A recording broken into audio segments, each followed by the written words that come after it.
안녕하십니까. 25년도 상반기 건설기술인 안전교육을 시작하겠습니다. 아, 아까 서두에 말씀을 드렸듯이 잠깐, 오늘 교육 강사는 저희 서영 엔지니어링의 정승욱 부사장님께서 해주시겠습니다. 간단하게, 말씀을 드리면은, 전 국토안전관리원 수도권본부 건설안전지원팀장을 지내셨습니다. 현장 건설사업 관리 업무도 경험이 많으시고, 현장 점검이나 기타 공무원 교육 등 안전 관련 업무를 어, 실무적으로 많이 경험을 하신 분입니다. 그래서 저희 건설사업 관리 현장에 실무하시는데 많이 도움이 될 걸로 생각하고요.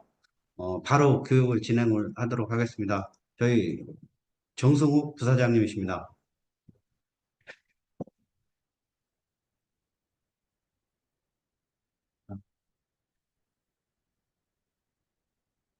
반갑습니다.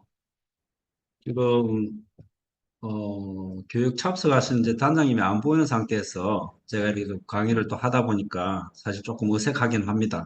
그 이전에 이제 국토안전관리원 수도권 본부에서 주로 이제 어, 지자체 이제 공무원들 그리고 감리 단장님들, 현장 대리인들 대상으로 해서 전체적으로 계속 강의를 좀 해왔었습니다. 그리고 24년도 12월 30일부로 국토안전관리원 퇴사를 했고요.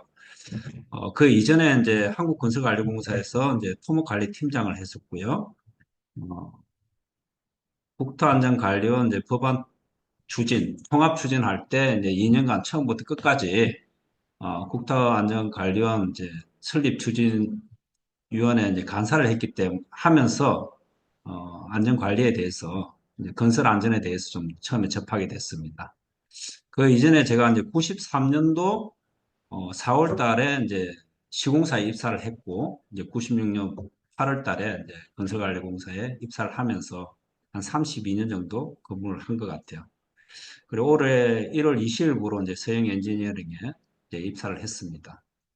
저도 이제 똑같이 이제 단장님들하고 똑같이 이제 조금 있다가 이제 PQ에 돼서, 어, 건설 현장에 이제 감리 단장으로 이렇게 나가야 되겠죠.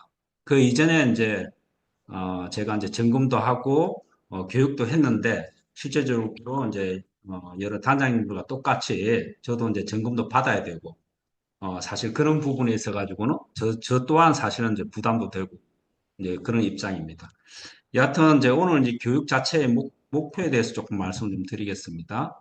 진행 순서는 이제 크게 이제 지금 화면에 보이다시피 이제 국내 해외 건설 안전 현황, 건설 안전 정책 동향, 그리고 이제 관련 제도 및 절차, 그리고 그 절차에 대한 이행에 대한 실제 안전과 품질 어, 관리에 대한 실무, 그리고 이제 큰 이제 건설 현장 사고 사례를 통해서 문제점들을 좀 살펴볼 것이고요.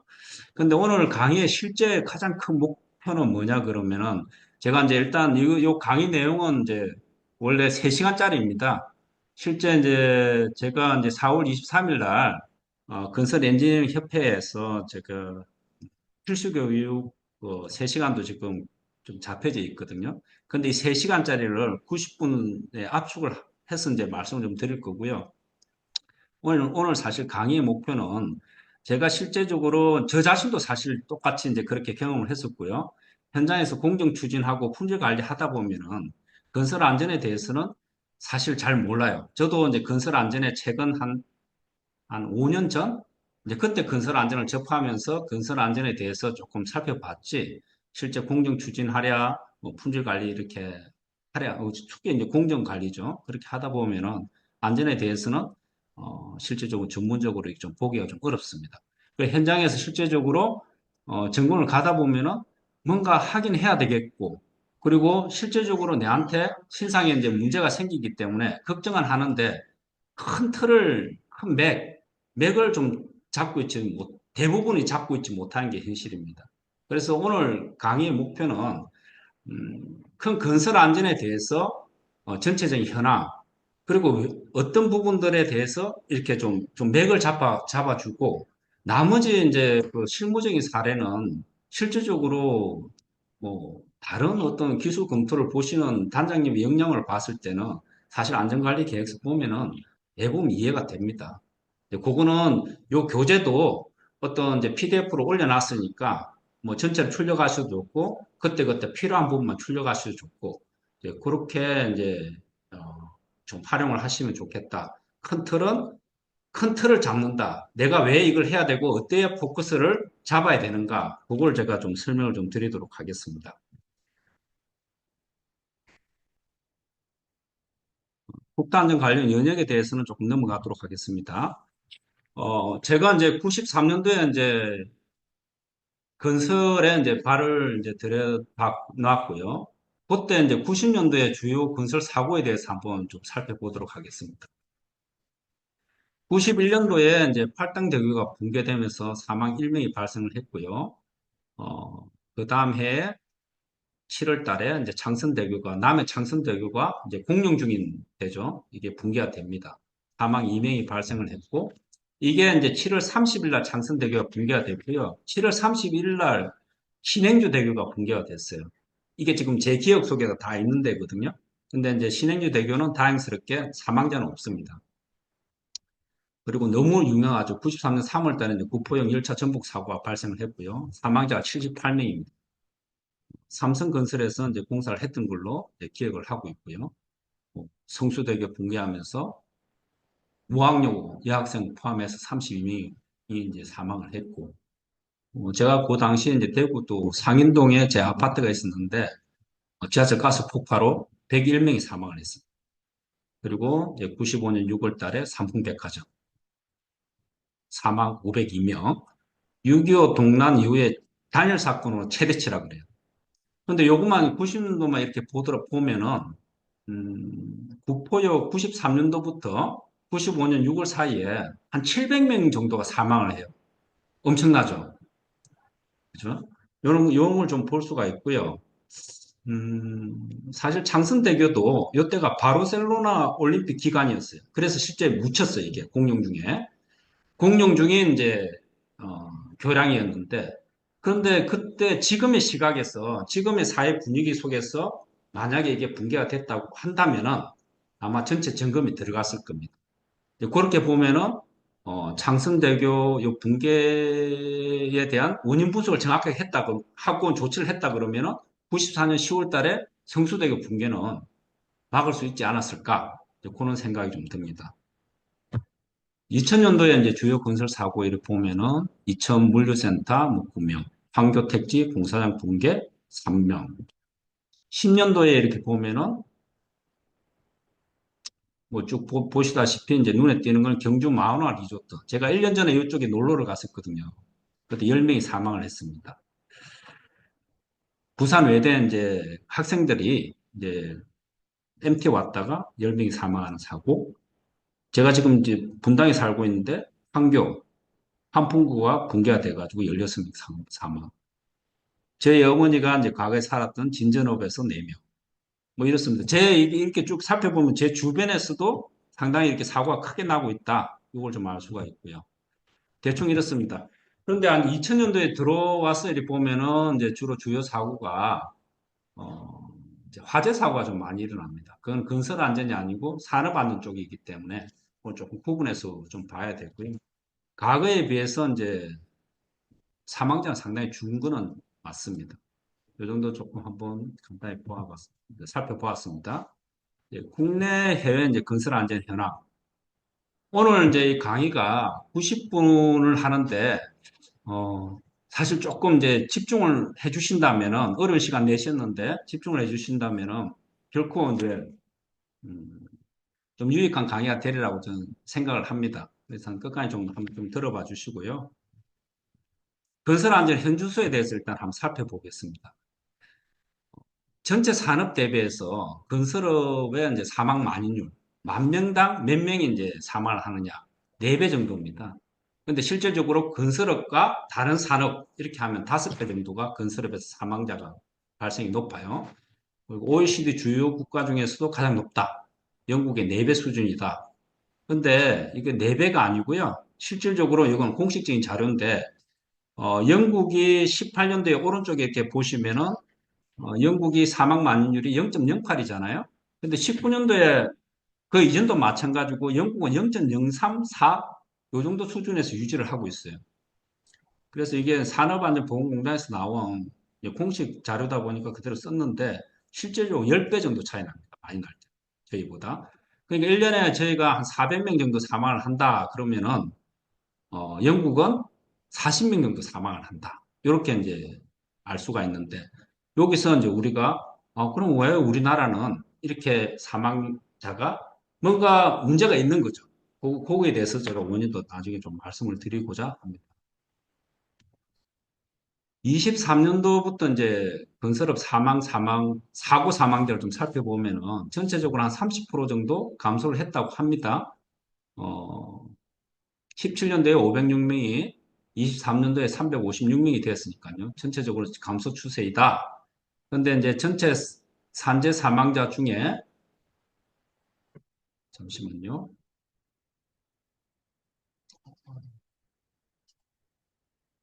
요게 요 커스를 이렇게 좀 하면은 좀 보기가 좋겠네요. 전체 한 절반 정도가 이제 812명, 43%잖아요. 근데 한 반 정도가 건설 현장에서 발생을 합니다. 그리고 이제 사고 유형별로는 추락 사고가 전체의 한 50%, 55% 정도 이렇게 나고 있다는 걸 좀 알 수가 있고요. 그러니까 현장에서 이제 취약 구간을 제가 말씀을 좀 드리려고 하는 거죠. 추락이 전체의 한 55%다. 그리고 50억 미만 현장에서 한 68%, 그리고 이제 120억 미만 중소규모에서 75%. 근데 요 밑에 이제 하단에 21년도는 50억 미만이 42.3%인데 23년도에는 이제 한 70%까지 올랐어요. 이런 것들에 대해서 통계를 좀 살펴볼 필요가 있다. 이거를 좀 알 수가 있고요. 그런데 이제 이게 이제 우리가 건설업에 대해서 이제 전체 산업의 사고 사망자의 50%는 건설 쪽에서 난다. 그걸 알 수가 있고요. 그리고 사고 유형별로는 추락 사고가 전체의 한 55%다. 그리고 추락에 대해서 좀 집중적으로 좀 관리를 할 필요가 있다. 그리고 50억 미만 소규모 현장에서 한 70%가 나고 있다. 이렇게 좀 알 수가 있습니다. 그리고 토목보다는 건축.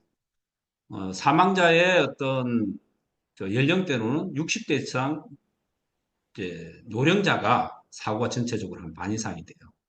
그래서 이런 부분들에 대해서 우리가 취약 구간이다 생각을 하시고 좀 관리를 좀 해주시면 좋을 것 같고요. 그런데 21년도에 50억 미만이 42.3%인데 이게 점검도 많이 하고 규제도 많이 하는데 이게 70%가 올랐을까? 여기에 대한 분석은 좀 다양할 수가 있는데 제가 제 경험으로 이렇게 쭉 통계를 한 내용을 들여다보면은 어느 정도 현장에서 규모가 있고 안전 시스템이 좀 갖춰진 현장은 점검을 하고 규제를 하면 줄어요. 그런데 50억 미만 소규모 현장에서 왜 많이 나냐 그러면은 그만큼 시스템이 갖춰져 있지 않아요. 시스템이 갖춰져 있지 않다는 것은 여건이 되지 않아요. 안전에 대해서. 그러니까 거기는 아무래도 큰 데가 줄니까 전체 사망자는 크게 줄지를 않은 상태다 보니 55 미만의 프로테인은 올라간다. 그걸 좀 알 수가 있고요. 그 이전 페이지를 이렇게 보면은 실질적으로 그 다음 페이지를 보면은 우리가 이제 506명에서 356명으로 줄었다고 하잖아요. 근데 실질적으로 이게 현장이 줄었기 때문에 줄었다. 이렇게 알 수가 있는 게 실제 사망 만인율을 봤을 때 실질적으로 17년도 1.66, 23년도 1.59잖아요. 크게 줄지를 않았어요. 건설업 쪽에서. 프로테이저로 봤을 때. 현장이 줄었기 때문에 준 것처럼 보인다. 이렇게 좀 이해를 하시면 될 것 같아요. 이런 이제 기본적인 좀 이론적인 게 조금 바탕이 돼야지 실제적으로 단장님들이 현장에서 좀 창의적으로 좀 접근을 할 수가 있습니다. 그래서 추락에 대한 거 좀 각별히 좀 신경을 좀 써야 될 것 같고요. 그러면 영국은 왜 우리보다 한 10분의 1 정도의 사망자가 발생을 하느냐? 이제 그걸 좀 살펴볼 필요가 있습니다. 영국은 일단 CDM이라고 건설만의 어떤 안전 법령이 있어요. 안전 법령을 CDM이라고 제정을 해서 이 제정 이전보다 사망 만인율이 한 40% 정도 감소를 했습니다. 요 CDM이 우리가 이제 추진하다가 실제 결국에는 국회 마지막 문턱에서 무산된 게 건설안전특별법입니다. 그게 아마 좀 됐으면은 제 개인적으로 이제 생각할 때는 상당히 어, 사고율을 줄이는데 안전사고를 줄이는데 효과를 발휘했을 것이다. 요렇게 좀 말씀을 좀 드릴 수 있고요. 여기서 제조업 지향의 산업안전보건 규정이 건설업하고 적합하지 않다. 실제 적합하지 않습니다. 왜 적합하지 않냐면은 제조업 같은 경우에 우리가 뭐 삼성전자라든지 현대자동차 이렇게 한번 생각해 보고요. 여러분들이 이제 단장님들이 계시는 현장을 한번 생각해 보자고요. 그러면은 일단은 뭐 현대자동차 저도 가보지는 못했지만 일단 사업장이 일단은 정형화돼 있죠.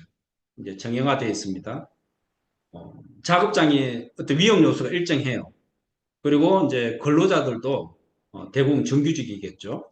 그리고 교육을 하면은 이쪽이 위험 요소가 있어 위험해 이렇게 작업을 한다면은 효과가 발휘를 합니다. 근데 건설은 어떻습니까?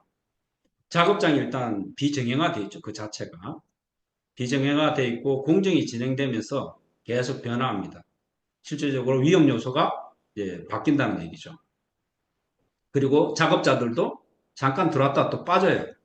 교육을 해도 또 다른 분들이 또 들어오고 장비도 들어왔다가 빠집니다.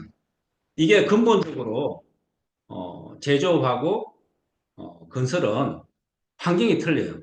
환경이 틀린데 똑같은 규정을 이렇게 하고 건설업이 그냥 사고가 많이 났다. 일괄적으로 이제 고용노동부에서 똑같은 지침을 가지고 한다는 것은 실질적으로 건설하고 또 맞지가 않아요. 건설은 특히 또 참여자들이 많습니다. 발주자가 있고 그리고 설계자가 있고 또 설계 감리가 있고 또 감리자가 있고 시공자가 있고 하도급자가 있고 나중에 문제가 생기더라도 책임 소재가 불분명해요. 그 책임 소재가 불분명하고 원인이 불분명하다는 것은 어디에서 문제가 있다고 이렇게 진단하고 그 원인을 개선시키는 그런 것들이 상당히 어려울 수가 있습니다. 이런 것들이 어, 제조업 지향의 산업안전보건 규정이 건설업하고 적합하지 않다. 이런 얘기입니다. 그게 이제 영국에서는 진작에 이 부분들에 대해서 이제 94년도에 저희보다 한 30년 전에 캐치를 해서 이게 CDM을 제정을 하고 한 40% 정도가 줄었다. 우리도 이렇게 좀 따라하면 좋을 것 같은데 하여튼 그렇습니다. 그리고 이제 눈에 들어오는 거는 안전 전문가, 세이프티 코디네이터가 있고 이분이 이제 공사 설계 단계부터 개입해서 근원적인 안전성을 확보를 한다. 이게 좀 눈에 띄고요. 근데 무엇보다도 이 안전 전문가가 독립성이 보장이 되어야 됩니다. 발주청한테 실질적으로 잘 아시겠지만 저도 이제 건설사업관리 감리를 한 20몇 년 계속 했었으니까요. 발주청으로부터 이제 독립성이 확보되어 있지 않으면은 공정을 수dob을 시켜가면서 안전을 하기 어렵죠. 근데 영국 같은 경우는 이 세이프티 코디네이터, 세이프티 플래닝 슈퍼바이저가 오케이를 하지 않으면 그 다음 단계를 진행을 할 수가 없어요. 이는 시스템이 독립성이 일단 보장이 돼야 된다. 그리고 이제 무엇보다 중요한 게 적정 공사비, 적정 공기가 확보가 돼야 된다. 이 적정 공사비라고 하는 거는 안전관리비 주는 게 적정 공사비는 아닙니다. 그게 가장 기본적인 거고 안전하게 시공을 할 수 있는 공사비와 공기가 확보가 돼야 돼요. 안전관리 계획서에 여러 가지 어떤 이렇게 해라, 저렇게 해라, 이렇게 해라, 이제 장구를 해서 해라 하는데 그 착용을 하게 되면은 실질적으로 공정 진행은 상당히 늦어집니다. 어떻게 나쁜 시각으로 보면은 계속 공사를 방해하는 역할을 하는 거다.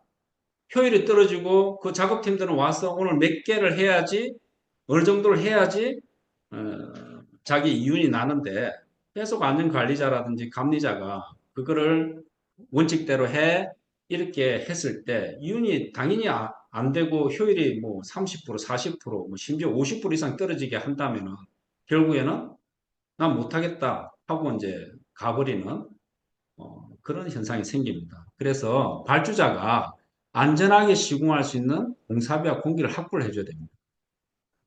옛날에 과거에 이제 도로공사 같은 경우에 이제 지나가다가 이렇게 이제 고속도로 지나가다 보면은 1년 당겼어? 언제 준공했다? 그런 플랜카드가 이렇게 막 붙어져 있었잖아요.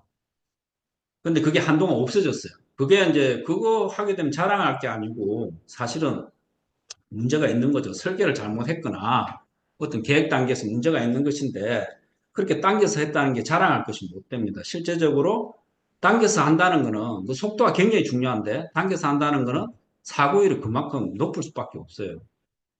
하나 여기에 대해서 조금 저희가 좀 길게 좀 말씀드리면은 우리가 이제 일반 이제 그 시내에 60km 이렇게 다니는 걸 50km로 했고 이면도로 40km 이제 주행 속도를 30km로 줄였어요. 이제 서울시 이제 이면도로 교통사고 이제 그걸 이제 검토를 한번 이제 용역을 줘서 한번 연구를 해봤더니 사고율은 한 40%가 정도 줄었대요. 사망자 기준으로 해가지고. 그럼 이게 공기라고 하는 게 굉장히 중요한 부분이다. 천천히 하면 됩니다. 안전하게. 그런데 문제는 그렇게 안전하게 시공할 수 있는 어떤 공사비라든지 공기 확보되어 있지 못하는 게 현실이다. 예, 그렇게 좀 볼 수가 있습니다. 이렇게 되다 보니까 이런 근원적인 게 해결이 되지 않는 상태에서 아무리 이제 감리 쪽에서 노력을 하고 그리고 이제 그렇게 한다고 하더라도 시공사에 노력을 한다 하더라도 그건 한계가 있을 수밖에 없다. 그러다 보니까 앞서서 이제 살펴보았듯이 사망 만율은 전반적으로 줄지를 못했다. 이제 그렇게 좀 이해를 할 수 있습니다. 요까지는 사실은 이제 우리 핵심 이제 건설 안전 사고가 왜 줄지가 않는가, 왜 이렇게 어려운가에 대한 좀 이해 단계에서 제가 충분히 좀 설명을 드렸는데 그럼에도 불구하고 어, 뭐 이게 이래서 우리는 이제 안전하게 시공할 수 있는 공사비가 확보가 안 돼 있어. 공개 확보가 안 돼 있기 때문에 또 손 놓고 있을 수는 없습니다. 그럼에도 불구하고 나중에 사고가 난다면은 현장 대리인하고 책임 기술자는 신상에 문제가 실제 생깁니다. 저 또한 똑같고요. 그렇기 때문에 이런 현상을 잘 이해를 하되 또 할 거는 또 하면은 또 할 수 있습니다. 그 주어진 열악한 환경 속에서 또 최선을 다하면은 최소한 리스크는 또 관리를 할 수가 있다. 이 말씀 좀 드리도록 하겠습니다. 건설안전 정책 동향은 요거는 시간 관계상 실제적으로 이제 최근에는 건설안전 주요 정책이 별로 나오고 있질 않아요. 그래서 요거는 그냥 눈으로 한번 쭉 살펴보시면 될 것 같고요. 건설안전 혁신 방안 상당히 이게 이제 관계부처 합동으로 나왔던 건데 요중에 일부 벌써 20년 4월 23일 날 발표된 거잖아요. 요것도 그냥 실질적으로 요 오른쪽에 이렇게 보면은 이제 안전관리 계획서 주체를 시공사에서 발주자로 하겠다. 외국은 다 발주자 중심입니다. 근데 아직 이렇게 되어 있지 않죠. 그리고 최근 현 정부 들어와가지고는 별로 안전에 대해서 별로 이렇게 나온 게 없어요. 중대재해 감축 로드맵 저는 개인적으로 이거는 사실은 거의 별 효과가 없다고 봅니다. 자기 교육을 예방 그거 가지고는 사실 되지가 않아요. 안전하게 시공할 수 있는 적정 공사비와 적정 공기가 확보돼야 됩니다. 그게 건설안전 특별법에 다 녹아져 있었어요. 근데 그게 실제 무산된 게, 그 공사비와 공기에 대해서 시공사가 검토를 하게끔 돼 있었어요. 그런 것들이 다 무산됐다. 그런 것들은 향후에는 그렇게 갈 것이다. 그렇게 해야지 이제 사고가 준다. 이렇게 좀 말씀 좀 드리도록 하겠습니다. 스마트한 장비 지원, 이게 건설기술진흥법에 스마트 안전 장비에 대해서 요즘 많이 이슈화 되어 있습니다. 요건 대부분의 이제 우리가 감리를 하는 곳이 200억 이상이기 때문에 요런 부분들도 좀 관심을 가지고 하실 필요는 있어요. 왜냐하면은, 우리가 300억 이상일 때 우리가 스마트한 장비에 대해서 이제 의무적으로 하게끔 되어 있습니다. 이런 것들도 이제 감리 쪽에서도 적극적으로 검토를 하시가 현장을 도입을 한다면은 안전 관리를 하는 노력의 일환으로 또 보여줄 수 있기 때문에 저희 쪽에서는 또 하실 건 하셔야 돼요. 근데 이제 여기서 말씀드린 거는 안전관리는 아무리 관리자가 잘한다 하더라도 또 사고 날라면 나거든요. 근데 이제 주어진 절차라든지 규정을 지키지 않았을 때는 어떤 회사라든지 개인적인 신상에 문제가 생기기 때문에 어떤 절차라든지 규정은 반드시 지키셔야 된다. 그 중에서 아주 위험한 것들은 특히 반드시 지키셔야 된다. 다 지키면 좋겠지만 다 지킬 수는 없고 선별해야 된다면 아주 리스크가 큰 것부터 관리를 좀 하셔야 된다. 스마트한 장비는 그런 일환으로서의 노력의 일환으로 나중에 문제가 생겼을 때 비춰줄 수 있다. 이 정도 좀 말씀을 드리도록 하겠습니다. 이것도 이제 교재로 좀 참고를 하시고요. 요게 이제 다 개인, 제가 이제 개별적으로 이해를 하고 요약을 한 거기 때문에 한 페이지 이상을 최대한 안 넘게끔 만들었기 때문에 굉장히 조금 도움이 될 듯 합니다. 진행, 그 AI CCTV 같은 경우는 실제적으로 현장에서 만족도가 큽니다. 이런 부분들을 좀 잘 활용하시면 좋을 것 같고요. 일단 영상이라든지 이런 것들은 교재를 좀 참조하시고 넘어가도록 하겠습니다. 자, 그러면은 우리가 이제 안전 관련 제도 및 절차에 대해서 좀 살펴보도록 하겠습니다. 우리가 과연 이제 지켜야 되는 것이 무엇인가, 여기에 대한 이해가 좀 있어야 돼요. 점검이라고 하는 거는 이런 제도와 사실 절차가 부족해서 사고가 많이 나고 그러지는 않습니다. 근데 여하튼 점검이라고 하는 거는 이 제도라든지 절차가 잘 이행하고 있는가, 그 이행력을 높이기 위해서 점검을 하는 것이니까 일단 이런 기본적인 거는 좀 아셔야 됩니다. 일단 안전 관련 제도가 굉장히 많이 산재되어 있어요. 건축법에도 있고 뭐 건축물 관리법에도 있고 이게 산재되어 있는 것도 문제인데 큰 축만 말씀드리겠습니다. 안전 관련 제도는 건설기술진흥법이 있고 산업안전보건법 요 이제 두 가지 법이 우리나라 안전 관련 제도의 기본 축입니다. 건설안전기술진흥법은 기술적 측면의 품질 안전 규정입니다.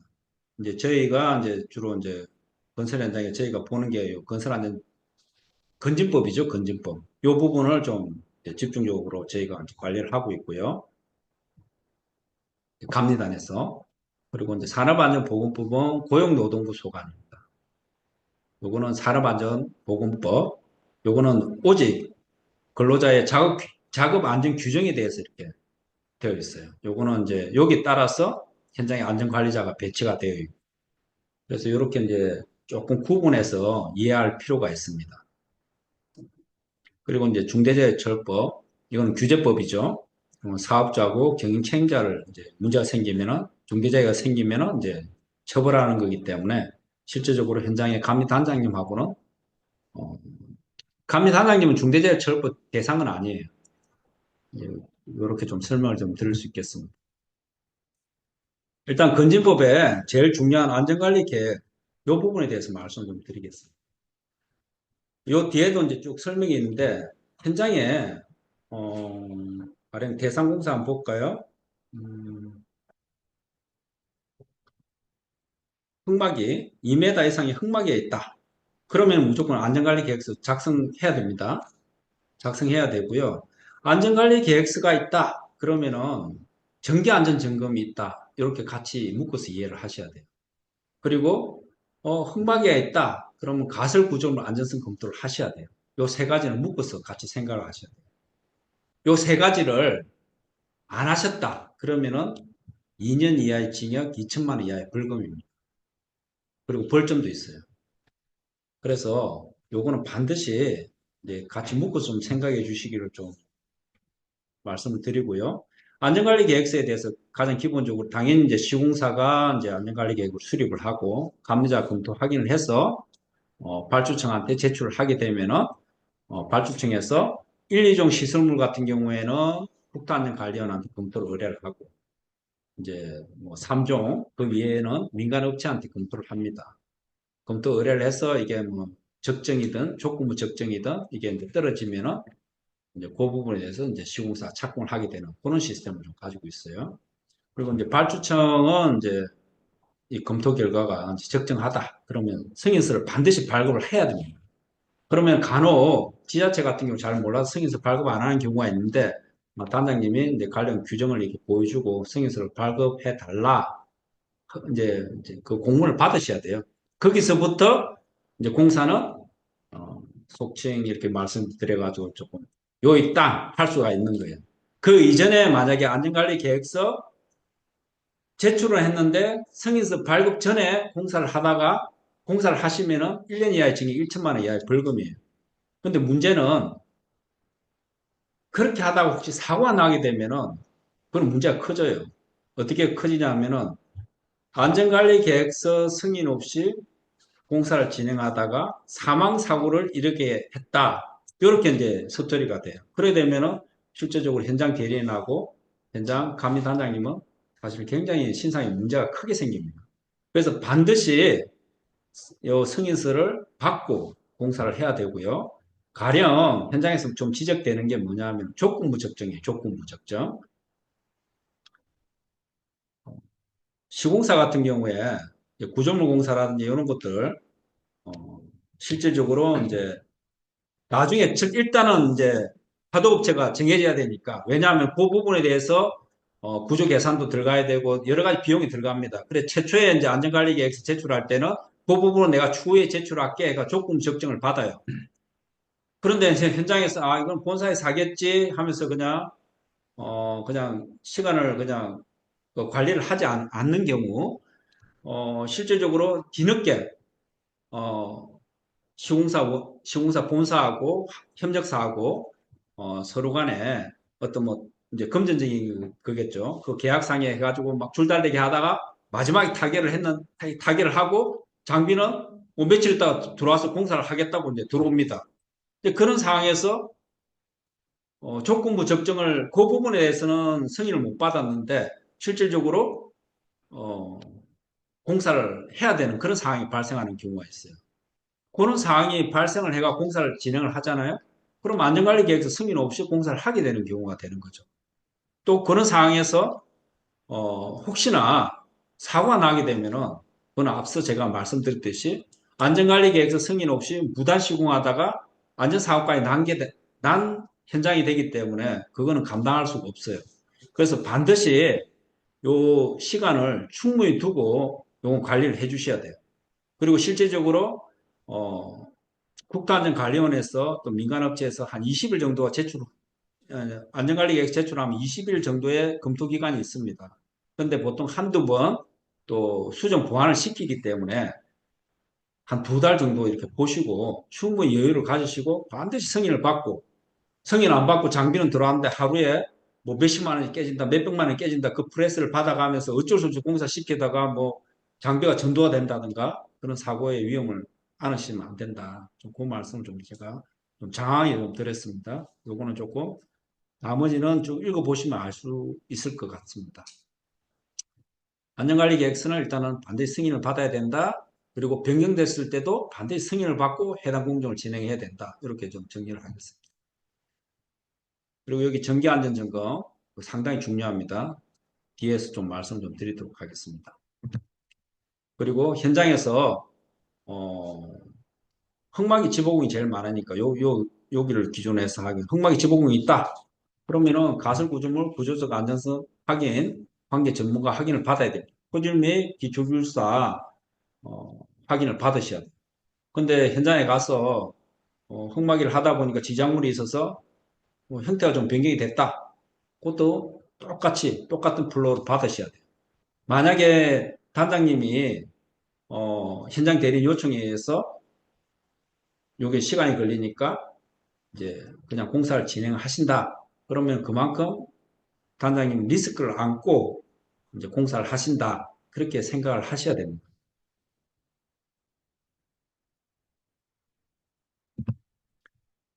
요 이전에 여기 이제 복합형 가설 구조물 이제 요 부분에 대해서 가설 구조물 구조적 안전성 확인을 반드시 받으셔야 된다. 요게 이제 많이 좀 지적이 돼요.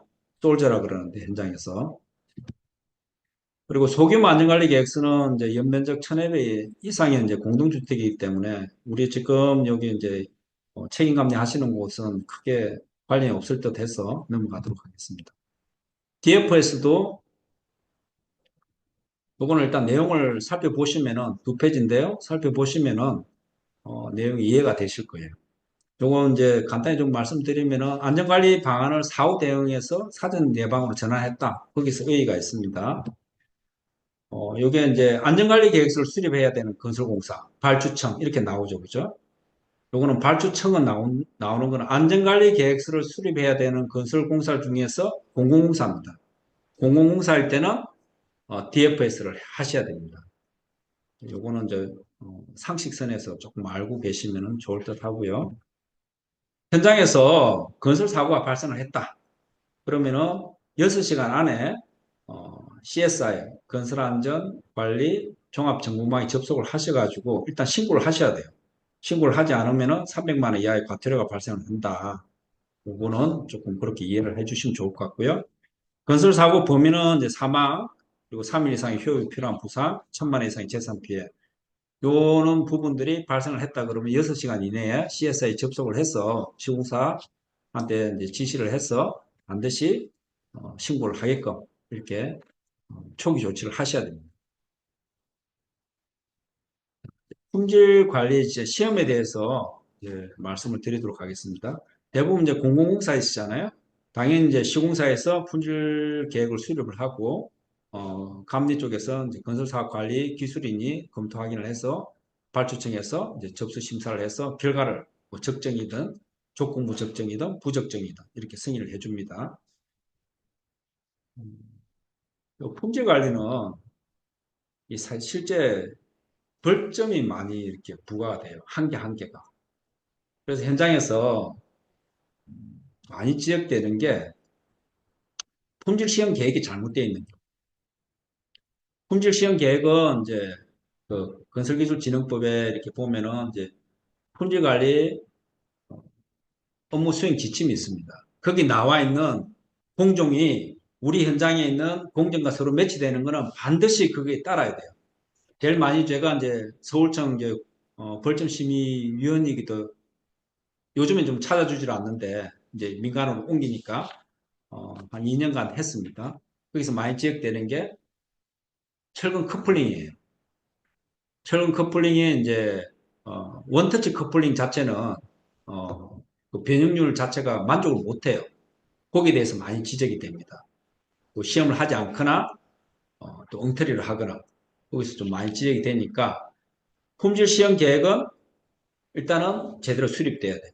그리고 현장에서 당연히 시험실 면접 그리고 시험사의 자격 그리고 현장의 균열 관리 균열이 발생을 했다고 해서 벌점 주지는 않아요. 균열이 발생을 했으나 거기에 따른 보수 계획이라든지 어떤 수렴하는 균열 관리 계획이 수립이 안 되었을 때 벌점이 나가거든요. 그래서 이 품질 관리에 대한 거는 해당 항목 한 개 한 개가 전부 다 벌점 사항이기 때문에 잘 좀 체킹을 하셔야 됩니다. 공사 규모별로 이렇게 보면은 특급과 고급이 이렇게 있는데요. 그것도 한번 좀 잘 따져봐야 됩니다. 거기에 보면은 뭐 1,000억 이상은 특급이다. 500억과 100억 사이에는 1,000억 사이는 고급이다. 중급은 100억에서 500억 이제 요 사이는 중급이다. 이렇게 볼 수가 있죠. 근데 요 앞에 전제 조건이 있어요. 품질 관리 계획을 수립하는 건설공사로서 요게 있습니다. 요게 뭐냐면은 요게 이제 같은 500억이라도 책임감리 이제 그냥 제가 용어가 편해서 요즘에는 이제 뭐 감독 대행 뭐 이제 그렇게 말씀을 하잖아요. 네, 나와 있듯이 감독 권한 대행 등 건설 사업 관리 대상공사로서 대상공사로서 요게 이제 전제고 그리고 총공사비 500억 이상이거든요. 그런데 이제 500억 이상이라 하더라도 책임감리 대상이 아닌 경우에는 이게 중급입니다. 중급. 그래서 이게 이제 거기에 따라서 시험실 면적이 이렇게 좀 나와 있고요. 그럼 이 앞에 한번 좀 보시죠. 이게 총공사비는 과연 뭐가 총공사비일까? 이런 부분도 한번 좀 살펴볼 필요가 있어요. 이거는 설계 기준이 되는 금액입니다. 만약에 500억짜리를, 1000억짜리를, 낙찰을 490억에 했다. 그러면 품질관리 계획이 아니냐? 그게 아니라 설계가가 500억 이상이다. 그러면은 품질관리 계획 수립 대상이에요. 이런 거 하나하나 따져보면, 시험에 따져보면은 지리의 신이라든지 이런 거 좀 살펴볼 필요가 있다. 그리고 이제 고급이다. 그러면 50회배 이상 시험실 면적을 확보를 해야 되잖아요. 근데 현장에서 이거 반드시 확보해야 되고요. 가령 이제 뭐 에어리가 너무 좁아가지고 확보를 하지 못한다. 그러면은 발주청한테 승인을 받으시면 돼요. 현장 여건이 도저히 이제 그 에어리가 나오지가 않기 때문에 이걸 줄일 수밖에 없다. 단수 조항이 있죠. 그럼에도 불구하고 품질 시험은 제대로 하겠다. 이렇게 해서 반드시 승인을 받으셔야 됩니다. 저도 이제 지자체에 요거는 이제 질의 예시도 당연히 나와 있고요. 관련 법규 하단에 코멘트에도 이렇게 나와 있어요. 그런데 요걸 그냥 현장 여건이 어렵다 해서 뭐 48회배 했다. 그럼 요 바로 벌점 나갑니다. 그렇기 때문에 요거는 반드시 그런 절차를 좀 하셔야 된다. 그 말씀 좀 드리고요.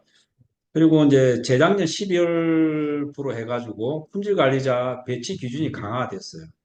실질적으로 시험 실장급은 뭐 특급은 3년 이상의 실무 경험이 있어야 되고 고급 2년, 중급 1년 이렇게 이제 배치를 하도록 되어 있습니다. 여기서 한번 실무로 좀 들어가 보면은 만약 고급 품질관리 대상이다. 그러면 요 고급 1명 시험 실장만 2년의 실무 경험을 가지고 있으면 돼요. 요 중급 1명은 시험 실장이 아니기 때문에 실무 경험 1년이 필요는 없습니다. 요 차이가 있다는 거 그렇게 좀 이해를 하시면 좋을 것 같아요. 이게 이제 품질 시험과 검사에 대해서 좀 말씀을 드릴게요. 이게 작년 7월 10일부터 이게 실시를 하면서 현장에서 많은 혼선이 있었어요. 실질적으로. 뭐 레미콘 슬럼프 테스트를 하면은 종목과 기준 결과 그리고 품질 관리자 성명, 서명, 뭐 증빙 자료 이걸 다 CSI 입력을 하게끔 되어 있어요. 7일 이내에. 이게 인천 금단 그 LH 아파트 이제 붕괴되면서 또 하나의 규제가 이렇게 만들어진 거거든요.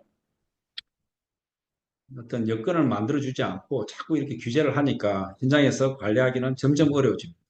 여하튼 이것도 규정이 있으니까 요거는 반드시 또 하게끔 이렇게 좀 선도를 해 주셔야 돼요. 감리를 해 주셔야 돼요.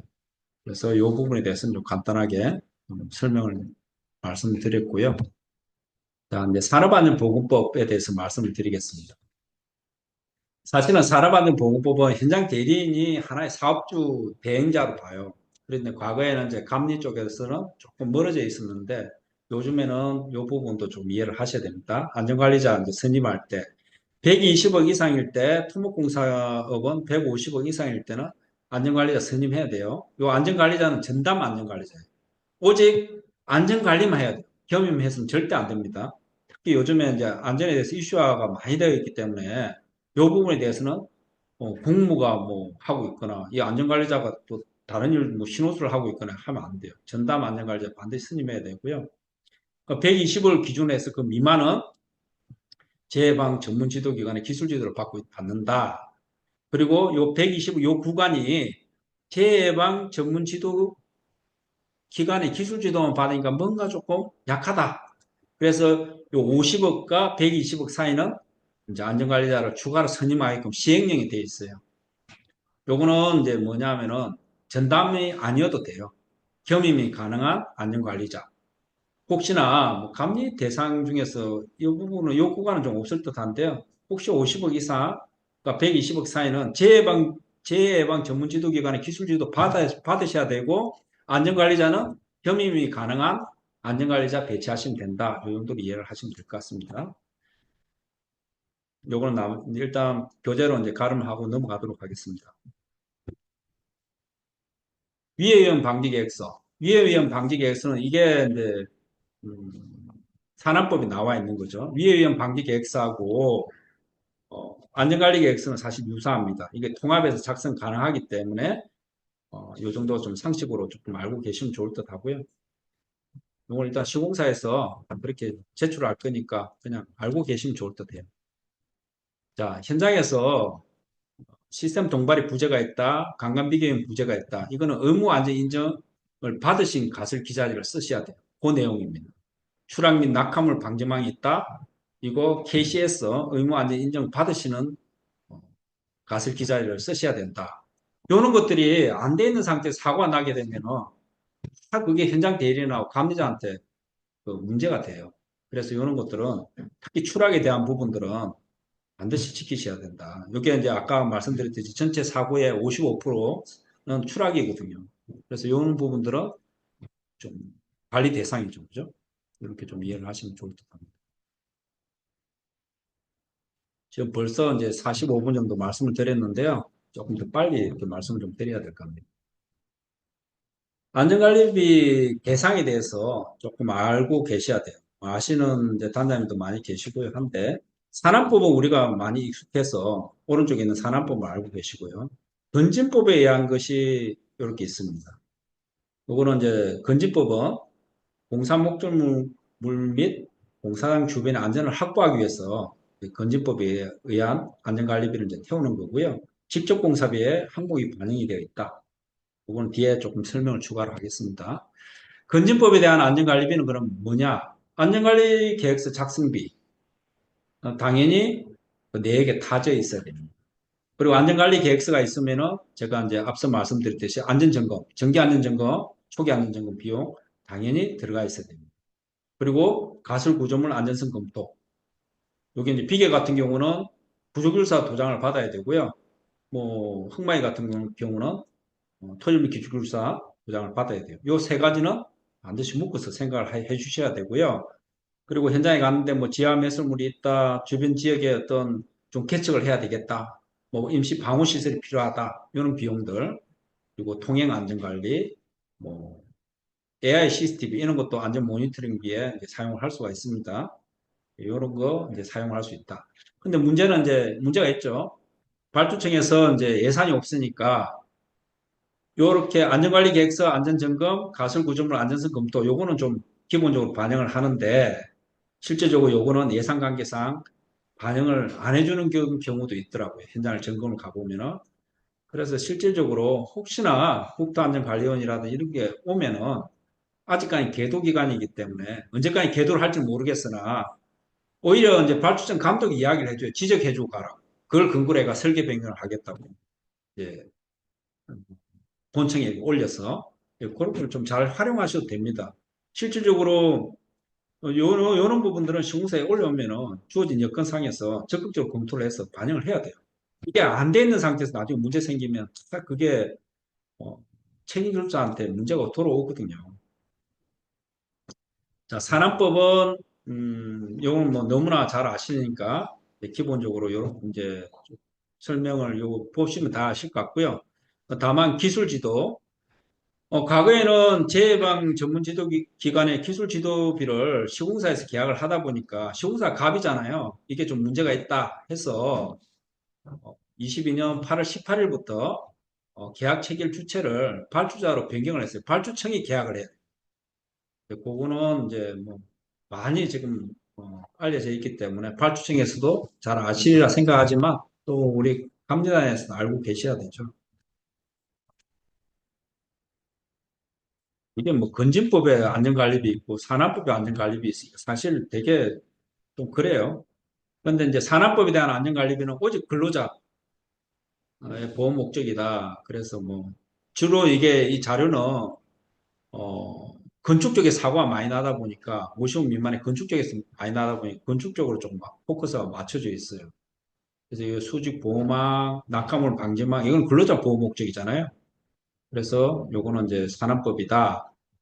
건진법에 대한 안전관리비는 안전하게 공사를 수행하기 위한 것이다. 그렇게 좀 이해를 하시면 될 것 같습니다.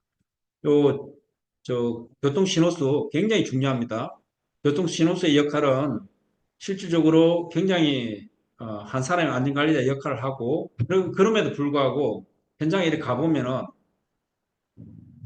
우리 여기 옆에 또, 우리 그 여성 직원도 계시지만, 제 경험으로는 이거 공사에 대한 이해와 공간에 대한 개념이 있는 사람을 신호수를 써야 돼요.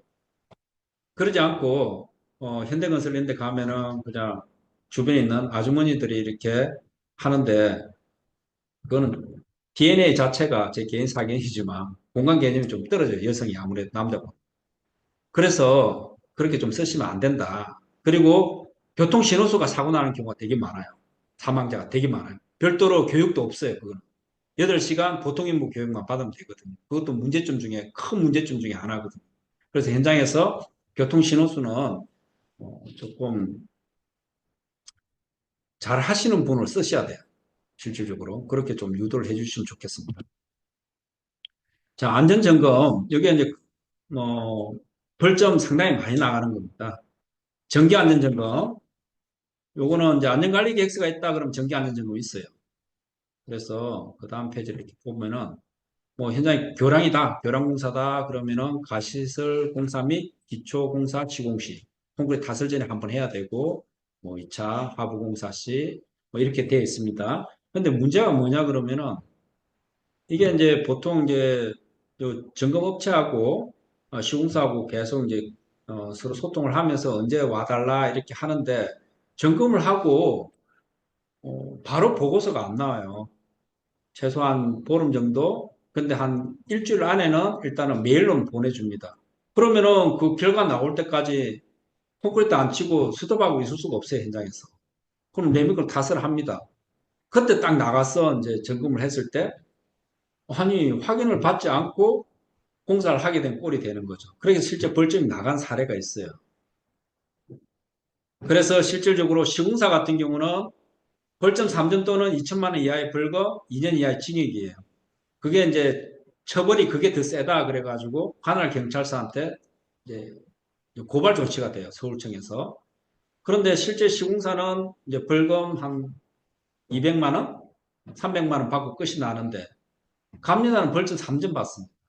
벌점 3점 받으면 PQ 못 들어가잖아요. 그죠? 이제 저도 이제 현장 나가면 똑같은 이제 그런 이제 환경에 처해져 있을 거고요. 그래서 이 정기안전점검은 이런 경우는 그럼 어떻게 해야 되냐? 원리 원칙대로 그럼 수습시킬 것이냐? 또 그렇게 할 수는 없죠. 그래서 제가 좀 제안 드리는 거는 현장에 와서 정기안전점검을 하잖아요. 하면은 이제 점검하시는 그 업체분한테 이상이 없다고 하는 하나의 이제 검측 대장 같은 거 비슷하게 만들어서 오늘 점검해보니 그 사람들 어차피 유관 검측이잖아요.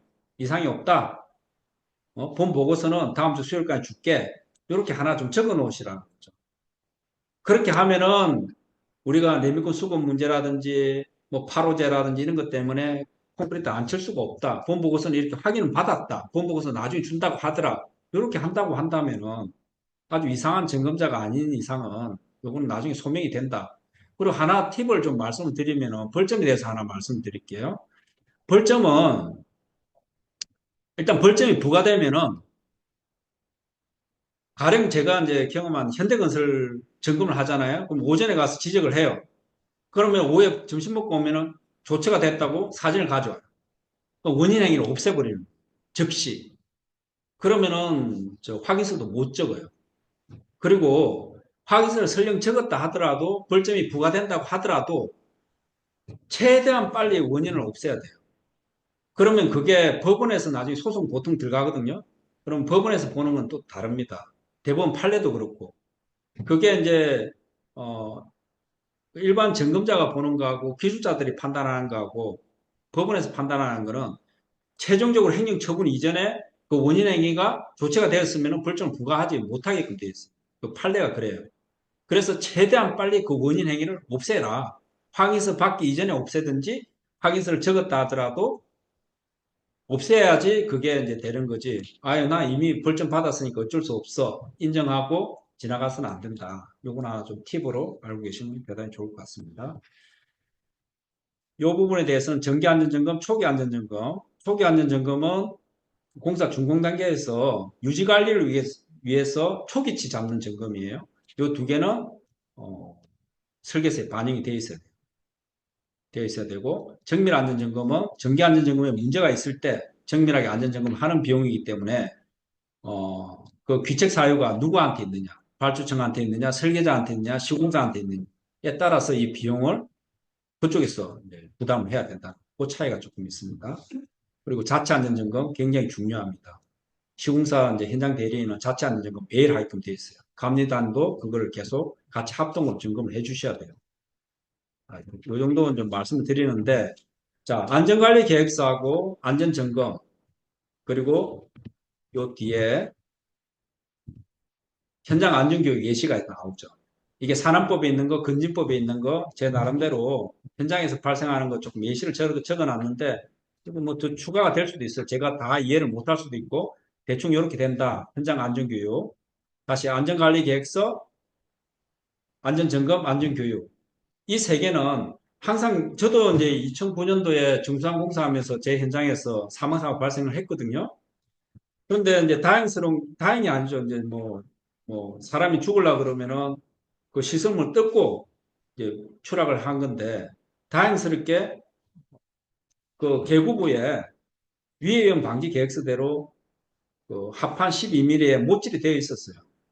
그거를 이제 그 펌프카 기사가 토요일 날 육루배도 안 치는 건데 와가지고 그 기사가 보통 펌프카 기사가 그렇게 뭐 자리 마련해 줄 때까지 그렇게 자기가 막 하는 경우는 없다 그러는데 자기가 그 위에서 뭐 자재 같은 거 정리하면서 자리를 마련한다고 하면서 그게 자재인 줄 알고 이제 뜯고 그 밑에 7m 밑으로 추락해서 이제 사망하는 사고가 발생을 했는데 그 당시는 저도 이제 위해형 방지계획서 보지도 않았어요. 실질적으로. 그렇게 시공사에서 하는 것이고, 공정에만 이제 신경을 많이 쓸 텐데, 근데 다행스럽게 그게 이제 규정대로 되어 있다 이렇게 판정을 받아가지고, 그때가 8월 달인데, 그때 이제 오세훈 시장이 이제 그 당시도 시장을 할 때인데, 한 일주일 사이에 서울시에서 사망사고가 3건이 났습니다. 그래서 이제 본청에서 특별 조사를 받았는데, 다행스럽게 저희는 이제 그게 또 규정대로 되어 있었고, 해당 위치에, 그리고 주변에서 또 많이 도와주고 이렇게 해서 저희만 경고 조치 받고, 나머지는 다 벌점 받고, 이제 현장에서 또, 어, 뭐라 그래야 되나? 퇴출이라 그래야 되나? 하여튼 그렇게 되고, 그런 사례가 발생을 했습니다. 그래서 항상 사고라고 하는 건 내가 아무리 잘한다 하더라도 사고는 발생할 수가 있어요. 아무리 못한다, 아무것도 하지 않는다 하더라도 또 발생하는 것도 아니죠. 확률적으로. 그런데 제가 이제 여기서 말씀드린 거 안전관리 계획서, 안전점검, 안전교육은 반드시 하셔야 된다. 안전관리 계획서대로 반드시 시설물이 설치가 되어 있어야 돼요. 그 중에서 다 되어 있으면 좋겠지만 위험 공종. 내가 리스크를 전혀 안지 않고 공사를 진행할 수가 없어요. 공사를 그렇게 진행하다가는 발주청에서 교체해라고 하겠죠. 사사건건 다 그렇게 한다 이렇게 해서 그럼 리스크를 안을 수밖에 없는 여건이라면 안을 수 있는 것만 안으셔야 돼요. 안을 수 없는 아주 위험한 것들을 안고 있다가는 안고 공사를 하다가는 나중에 문제 생기면은 그뭐 뭐 덤탱이 다 쓰게 되는 그런 현상이 생기는 거거든요. 안전관리 계획서는 기본적으로 반드시 하셔야 된다. 특히 위험한 것들은 반드시 그 시설물이 설치가 되어 있어야 된다. 그리고 자체 안전 점검을 통해서 그 시설물이 이제 어, 공사 작업팀들이 여러 팀이 있잖아요. 그 자기 편의에 의해서 또 다 뜯어버립니다. 그래서 그런 것들을 일일 안전 점검을 통해서 계속 수정 보완을 하셔야 돼요. 수정 보완했다는 기록 유지하셔야 돼요. 그리고 이제 제가 안전교육을 먼저 말씀을 드려야 되는데요. 안전관리 계획서대로 시설물 설치를 하고 어떤 근로자들한테 안전장구 지급하고 오늘은 이렇게 위험하니까 뭐 아침 TV에 할 때 좋으니 어디 하나도 좋아요. 교육일지에. 오늘 내가 여러분들한테 안전장구 지급했고 요 반드시 추락에 대한 안전장구는 반드시 고리에 걸고 작업할 것 이런 것들을 오늘 가장 위험한 것에 대해서는 반드시 그 기록 유지를 하셔야 돼요. 똑같이 컨트롤 C, 컨트롤 V 해가지고 뭐 비슷비슷한 말 계속 붙여봤자 나중에 이제 사고가 생길 때 내가 제출해야 되는 거. 그거는 최상단에 쓰게끔 안전관리자한테 지도를 하셔야 됩니다. 현장 대리는. 그래서 안전교육하고 그리고 자체 안전 점검을 통해서 수정 보완하시고 그러면 이제 이 현장은 어떻게 되냐 하면 문제가 생긴다 하더라도 안전관리 계획서에 대해서 일단 시설물 설치가 되어 있고 자체 안전 교육 이제 안전 교육을 통해서 어, 작업자들한테 주지를 분명히 시켰고 안전장구 지급을 했고 그리고 자체 안전 점검을 통해서 계속 수정 보완을 해나가는 현장 이런 것들이 스토리가 되어 있어요. 현장에서 그런 기록 유지가 되어 있어야 돼요. 왜냐하면 1대1 맨투맨으로 계속 그 작업자를 지켜보는 게 안전관리는 아니거든요. 그런 인력도 없을 뿐더러 교육하시고 자체 점검을 통해서 그렇게 하신다면은 그게 최선의 방법이 아닐까 그 생각을 합니다. 감리 사전 작업 허가제 건축법 주로 이제 건축 현장이니까 이건 넘어가도록 하겠습니다. 다음 페이지 넘어가도록 하고요. 해체에 대해서는 상당히 이슈화 되어 있으니까 광주 이제 음, 학동에 이제 그 해체하면서 사고가 나서 이게 좀 강화되는 거 요것도 이제 좀 교재를 좀 참조를 하시면은 차후에 좋겠습니다. 현장에서 간혹 해체 공사가 있을 수 있잖아요, 그죠? 예, 그럴 때 요 해당 페이지를 좀 찾아보고 한번 요 두 페이지니까 한번 어떤 것인가 이렇게 한번 보시면 좋을 듯 합니다. 세 페이지네요. 중대재해처벌법은 이제 많이 아시니까 좀 넘어가도록 하겠습니다. 이거는 이제 일단은 대상은 사업주예요, 사업주. 요 이제 서영 같은 경우도 이제 문제가 생기면은 서영 엔지니어링에는 우리 직원들도 사고가 나게 되면 대표님이 이제 문제가 생기는 거죠. 그래서 이런 게 있다. 그리고 Q&A 몇 가지 이렇게 해놨으니까 요거는 이제 교재를 참조하시면 되겠습니다. 건설안전특별법, 요게 이제 앞으로 우리가 나아가야 될 부분인데, 요것도 참고로 한번 읽어봐 주시면은, 아, 이렇게 되면 상당히 좋겠구나. 사고가 줄겠구나. 이렇게 이해를 하실 수가 있겠습니다. 그러니까 실무에 대해서 벌써 이제 1시간이 됐는데, 제가 한 3, 40분? 좀 욕심 같아서 조금 이해를 바랍니다. 공사 단계별 중점 점검 사항입니다. 계획 단계, 설계 단계부터 설계 단계에서는 당연히 이제 안전관리비가 계상이 되어 있어야 되죠. 현장에 건진법에 대한 안전관리비, 산업법에 대한 안전관리비가 제대로 계상이 되어 있어야 되고 안전관리 계획서 수립 적정하게 되어 있어야 되고 품질관리 계획 적절하게 되어 있어야 돼요. 이 계획에 따라서 이행을 하시면 돼요. 그죠? 이 부분에 대해서 이해를 좀 하셔야 되고요. 현장 점검 시 이제 주요 지적 사항은 안전관리비가 계상이 안 됐다, 뭐 안전시설물이 부적정하다. 비계에 대해서 많이 지적이 됩니다. 비계에서 추락을 많이 하니까요. 현장에서도 이제 비계 설치할 때 이 부분에 대해서 좀 이해는 좀 하셔야 돼요. 그래서 이제 요 밑에 7번에 품질관리 부적정, 근교정이 불량하다, 품질관리 계획 일단 작성이 안 돼 있는, 제대로 작성이 안 돼 있는, 만들어져는 있는데 건설공사 이제 품질관리 업무 지침상에 나와 있는 항목과 이제 현장에 있는 항목이 서로 이제 불일치할 때 바로 이제 벌점이 부과됩니다. 안전관리비 실질적으로 이제 적용 사례 볼게요. 이제 산업안전보건관리비 이제 이거 우리가 과거에 있었던 안전관리비죠. 4억 9,400이 잡혀져 있는데 요거는 원가 개선상의 요율로 반영이 돼요. 재료비 직접 노무비 관계자재 곱하기 요율. 요율을 지금 이제 계속 올리고 있습니다. 현실화 좀 시키고 있고요. 그럼에도 불구하고 거의 대부분 안전관리자 임금비로 나가는 게 현실입니다. 뭐 너무 잘 알고 계시죠? 그리고 요 건진법은 요 아이템이 요율로 하면 너무 좋은데 어쨌든 그게 보고서가 있더라고요. 요율로 하려고 하다가 일단 예산 문제가 생겼는지 이렇게 집공비 안에 이렇게 아이템별로 이렇게 한 개씩 들어가 있죠. 이렇게 되다 보니까 매번 실정 보고를 해야 돼요. 그래서 저는 현장에서 제가 감리단장이라면은 받아주든 안 받아주든 실정 보고 할 겁니다. 안 받아준다 그러면은 제 서류 철회 놓을 거예요. 그리고 그 위에 상단에다가 며칠 날 제출했는데 안 받아줬다고 메모를 할 거예요. 서로 싸울 필요는 없고요. 그게 제 자신을 보호할 수 있는 길이다. 그렇게 생각이 듭니다. 그래서 실정 보고는 적극적으로 하셔야 된다. 안 받아주면 안 받아주는 대로 보관을 하셔야 된다. 이건 제 사견입니다. 그렇게 저는 관리를 할 것이고요. 그리고 뭐 이거는 이제 발주자들한테 많이 이야기를 하죠. 이거 이제 안전관리비 계상 안 해주면 1,000만 원 이하의 과태료예요. 실질적으로 여기에 제가 서울청 교육도 하면서 이걸 많이 이야기를 했기 때문에 서울지방국도관리청에서는 일단 부과를 하고 있어요. 각 구청에 공무원들한테 부과하고 있어요. 그래서 이런 것들도 알고 또 충분히 또 설명도 필요하다. 발주청 직원들한테. 당신 개인적으로 나중에 뭐 익산청이 됐던 부산청이 됐던 이렇게 왔을 때 지적을 받으면은 부과되면 개인 돈은 될 거냐 어떡할 거냐. 이런 것들도 알고 계시면 좋을 것 같아요.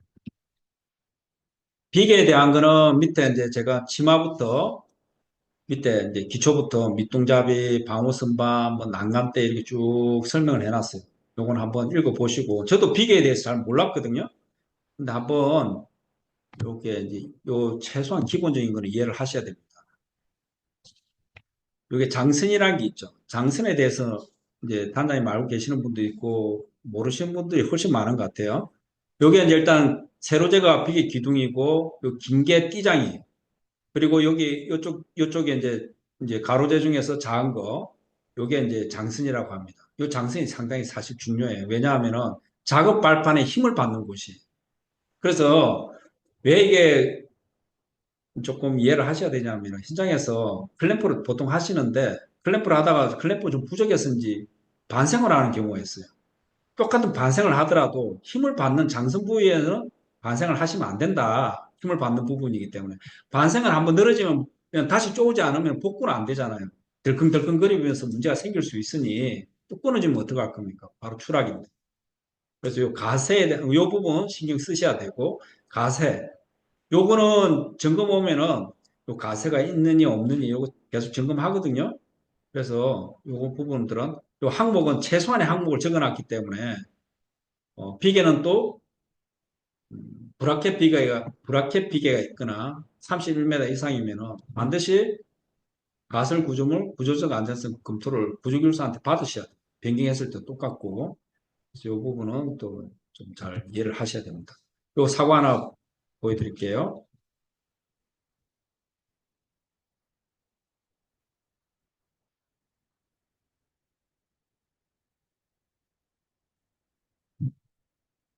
어떻습니까? 여기 이제 실제 영상인데요. 요 계구부에 유로폼을 이렇게 해놨죠. 그죠? 이게 툭 치면서 저도 점검하다가 요 위에 서서 막 이야기를 한 적이 있어요. 이 또 큼큼한 데는 뭐 보통 여기 보면은 계구부 이렇게 락카로 빨간 걸로 칠해놓거나 그거조차도 안 해놓은 데가 많아요. 요런 데 추락하는 경우고 이건 보통 사망입니다. 이렇게 되면은 요거는 반드시 밑에 스토퍼가 이렇게 있어야 돼요.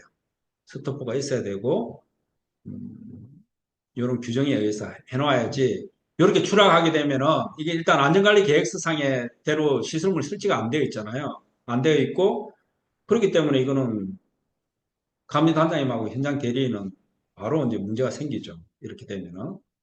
그래서 이런 기본적인 것 밑에 이거 잘 읽어보시고 난간 때도 100kg의 하중을 견딜 수 있는 걸 해야 됩니다. 그럼 100kg의 하중을 뭐 현장에 시험할 수는 없어요.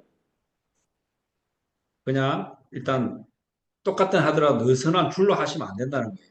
와이어 같은 거 100kg 하중을 견딜 수 있게끔 높이는 요게 이제 1.2m라면은 60cm를 넘으면 안 됩니다. 만약에 여기 난간대 높이가 1.5m다 그러면 75cm 하시면 안 돼요. 60cm 간격을 유지를 하셔야 돼요. 세 줄을 하셔야 돼요.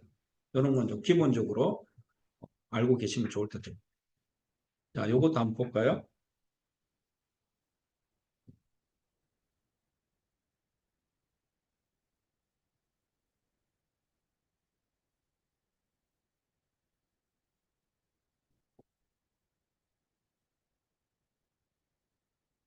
오늘 이제 뒤에는 이제 영상을 좀 보여드릴 텐데 조금 시간에 구애 안 받고 조금 제가 좀 빨리 하되 조금 보여드릴게요.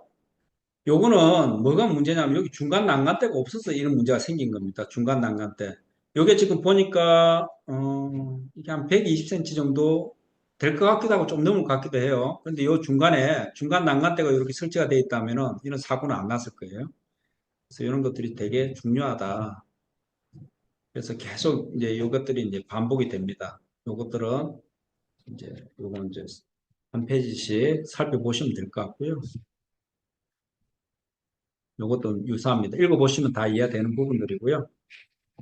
이런 부분도 이제 계단부에 반생으로 하시면 안 돼요, 원칙적으로. 크게 문제는 안 되는데 반생을 한번 늘어지면 복구가 안 되기 때문에 덜렁덜렁거려요. 그래서 이 부분들. 그리고 개구부가 있다 그러면은 13mm 철근을 이렇게 미리 이제 가로 이렇게 뽑아놔가지고 200 간격으로 해서 12mm 합판으로 이렇게 하셔야 돼요.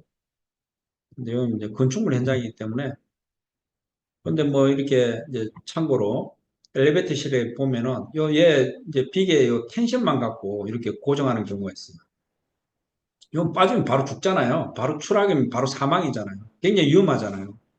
요 텐션만 갖고 하는 거는 없는 것보다 더 위험해요. 왕창 무너지면 왕창 가버리잖아요. 너무너무 위험한 겁니다. 그래서 이렇게 하시면 안 된다. 그래서 이제 저희가 점검 갔을 때는 이미 공사를 하고 있으면 밑에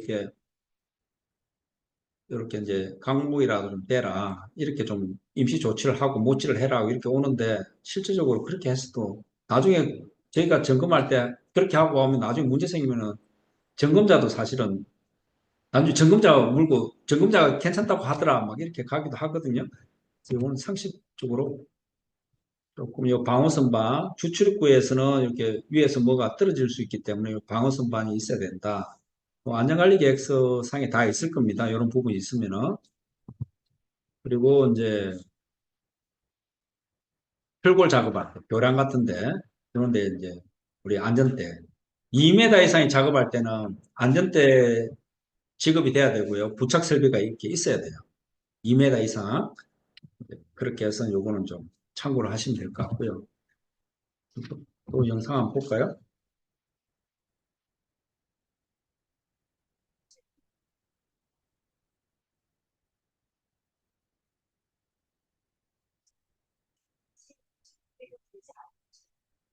중대재해처벌법 위반 여부 조사가 KBS 취재진이 부사장 현장을 가봤더니 지금도 여전히 안전장치였지 조사사 일하는 분들이 기자가 취재했습니다.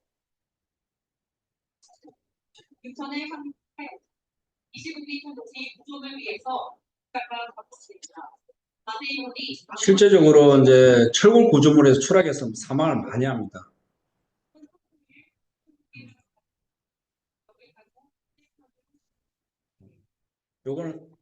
요거는 요 정도 이제 보도록 하고요.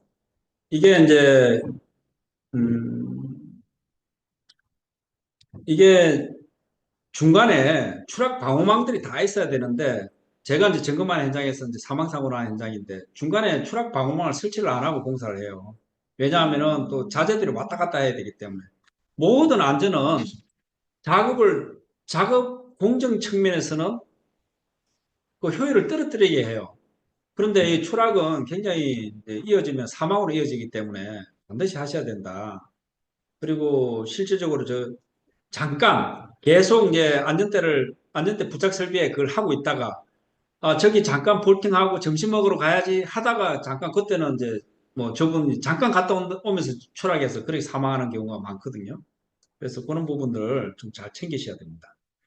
자, 동발이 이런 것들은 너무너무 이제 단장님들 잘 아실 거니까 간단하게 많이 점검하는 부분들 요약해서 두었으니까 이건 좀 이렇게 확인하시면 될 것 같고요.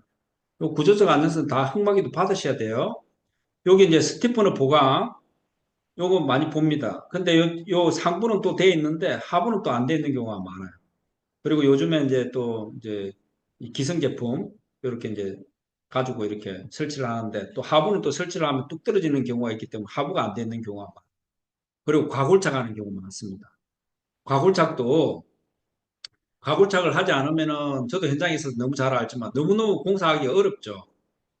근데 과골착을 하더라도 이 토질 상태를 보고 여러 가지 종합적으로 판단을 하셔야 돼요. 그 판단을 하는 거에 대해서는 판단을 하면 안 되는데 판단을 하는 순간에 이제 그만큼 이제 책임질 자는 있을 걸 안게 되는 거죠. 그래서 그 판단은 토질이 안 좋을 경우에 과골착 하다가 또 큰일 납니다. 중간중간에 이런 또 버팀목 이런 걸 빼먹은 상태에서 공사를 하게 되면 바로 벌점 나갑니다. 그래서 이런 부분들 어, 저기 잘 판단하셔가지고 공사가 좀 진행돼야 될 것 같고요. 많이 지적되는 것들 이렇게 적어놓은 거니까 참고를 좀 하시면 좋을 것 같아요. 이것도 한번 볼까요?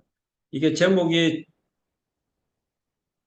가설 구조물은 전봇대가 아닙니다. 그거만 봐도 그냥 전봇대처럼 세워놨죠. 굉장히 큰 현장인데 어떻게 이렇게 공사를 하고 계시는지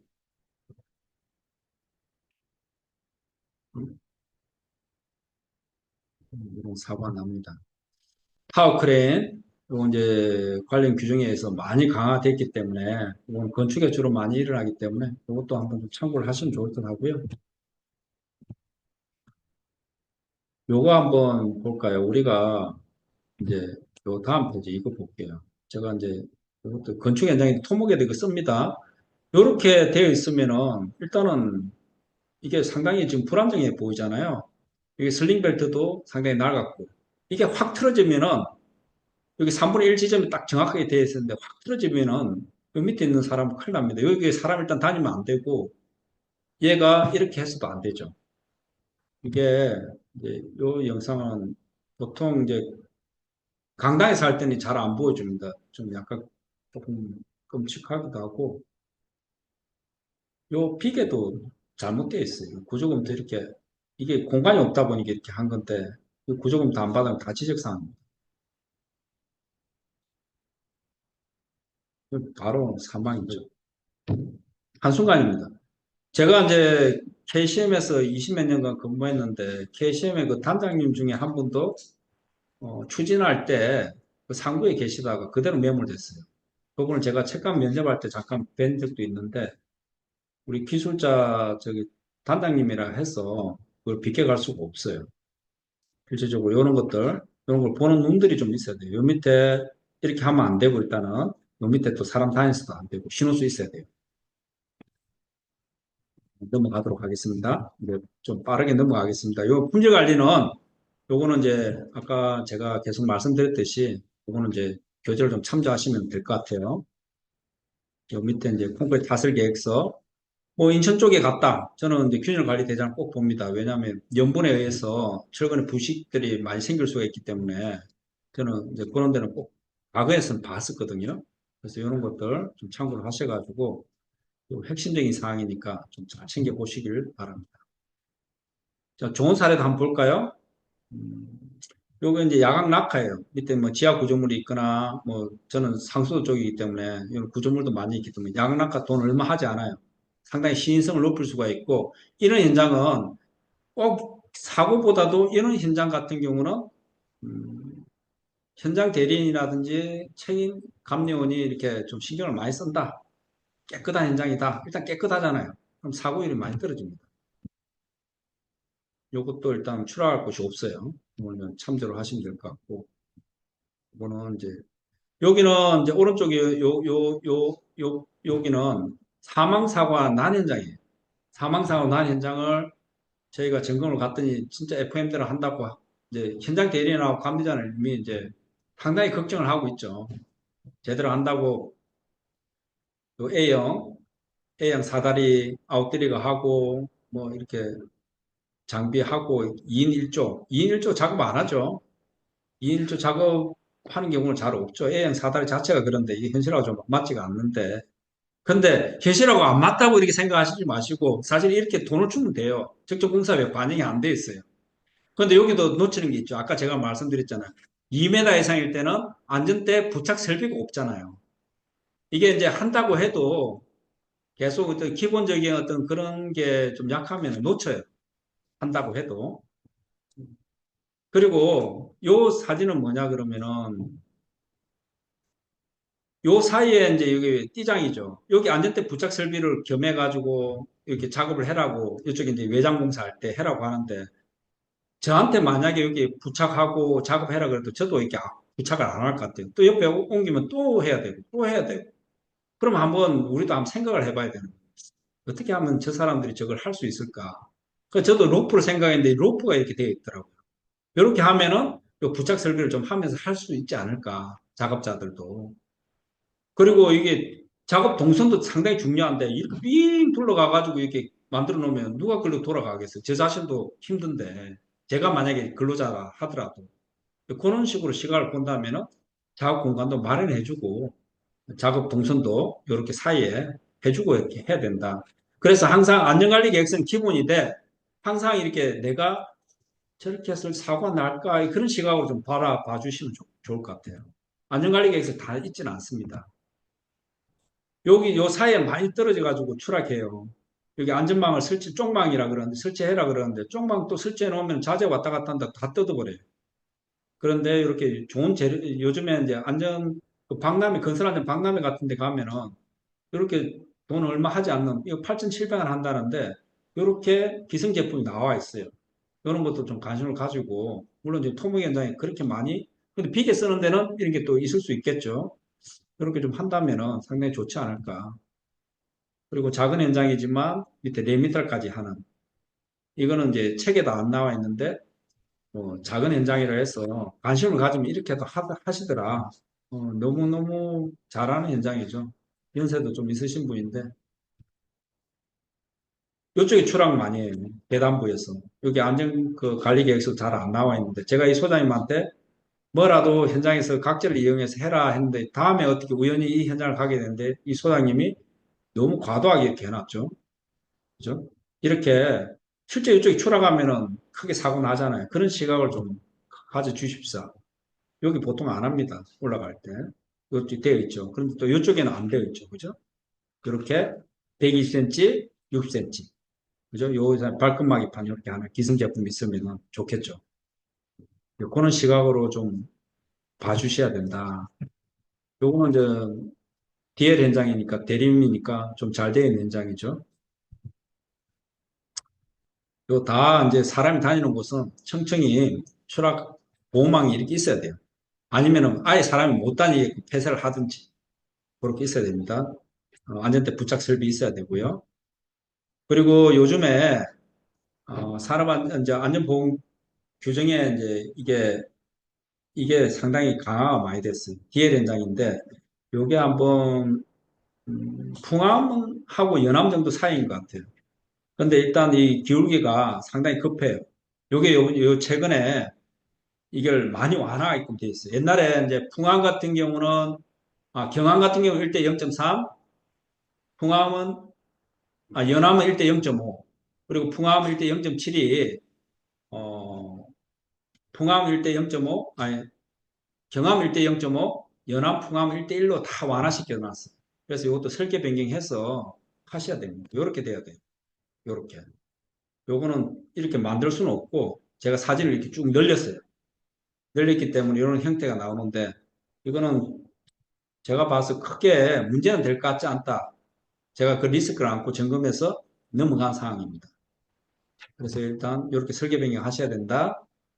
그리고 기성제품 발끝막이판 이런 기성제품 있으면 설치가 쉬워요. 여기 중간에 항상 하중은 연적으로 발생하죠.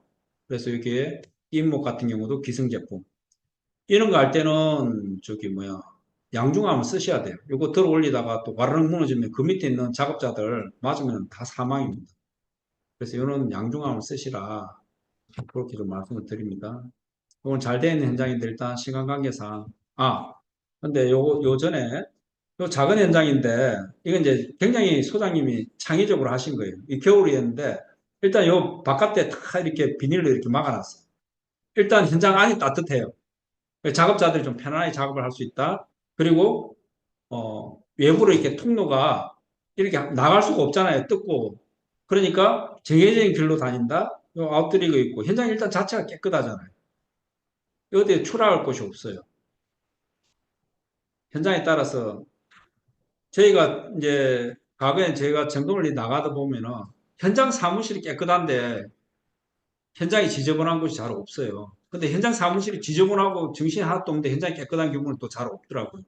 그래서 이게 저는 이 말이 되게 와닿는 게 이제 근로자가 저를 한번 대입시켜 보면 첫 딱 출근했는데 제가 평소에 잘 안 한 사람이에요. 근데 다 안전모 쓰고 있고 주변이 깨끗하고 이렇게 하면은 저 스스로도 좀 저 잘해야 되겠다 이런 생각이 드는데 제가 잘하고 싶다도 가보니까 아무도 안전모 안 쓰고 뭐 아무 때나 뭐 볼일 보고 막 그런 현장의 수준이다 그러면은 혼자 안전모 쓰고 있는 것도 이상하잖아요. 그래서 정리정돈은 생각보다 상당히 중요하다 현장에서 그런 관리를 좀 해주셔야 됩니다. 이게 실제적으로 영향이 큽니다. 이거는 이제 건축이 주로 사례인데 이거는 뭐 대책이 없는 현장이에요. 뭐 떨어지고 모든 게 맞는 게 하나도 없어요.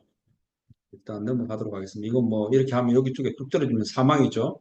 그리고 고개하는 것도 아니고 근로자들도 다 저 자신도 포함해서 집에서 가장인데 언제까지 이렇게 공사를 빨리 해서 이윤을 남기기 위해서 또 생명을 걸고 이렇게 해야 되는지 이제 그런 생각을 해봅니다. 이거는 제가 과거에 점검했던 현장 중에 최악의 현장. 백태, 기본에다가 배 다 부르고, 이게 병원 공사인데 똑같은 돈 주고, 가보니까 감리자는 없어요, 어디. 내일 점검 온다고 분명히 통보를 했는데, 감리자는 어디 병원 갔다고 없고, 국토부하고 같이 합동 점검했는데, 최악의 현장이었어요. 벌점 엄청 나왔죠. 재료 분리는 기본이고. 그런데 준공을 했더라고요. 기술자로서 조금 생각해 보게 되는 그런 현장이었습니다. 요거는 이제 전형적인 치마균열 발생한 데입니다. 요것도 이제 결국에 돈의 문제죠. 이게 이제 장판일 때는 이제 펌프카를 양쪽에서 이리 대거나 천천히 공사를 하면 되는데 한쪽에서 내미권 탓을 하면서 그냥 쭉 물 타서 이렇게 하니까 전형적인 치마균열이 발생한 겁니다.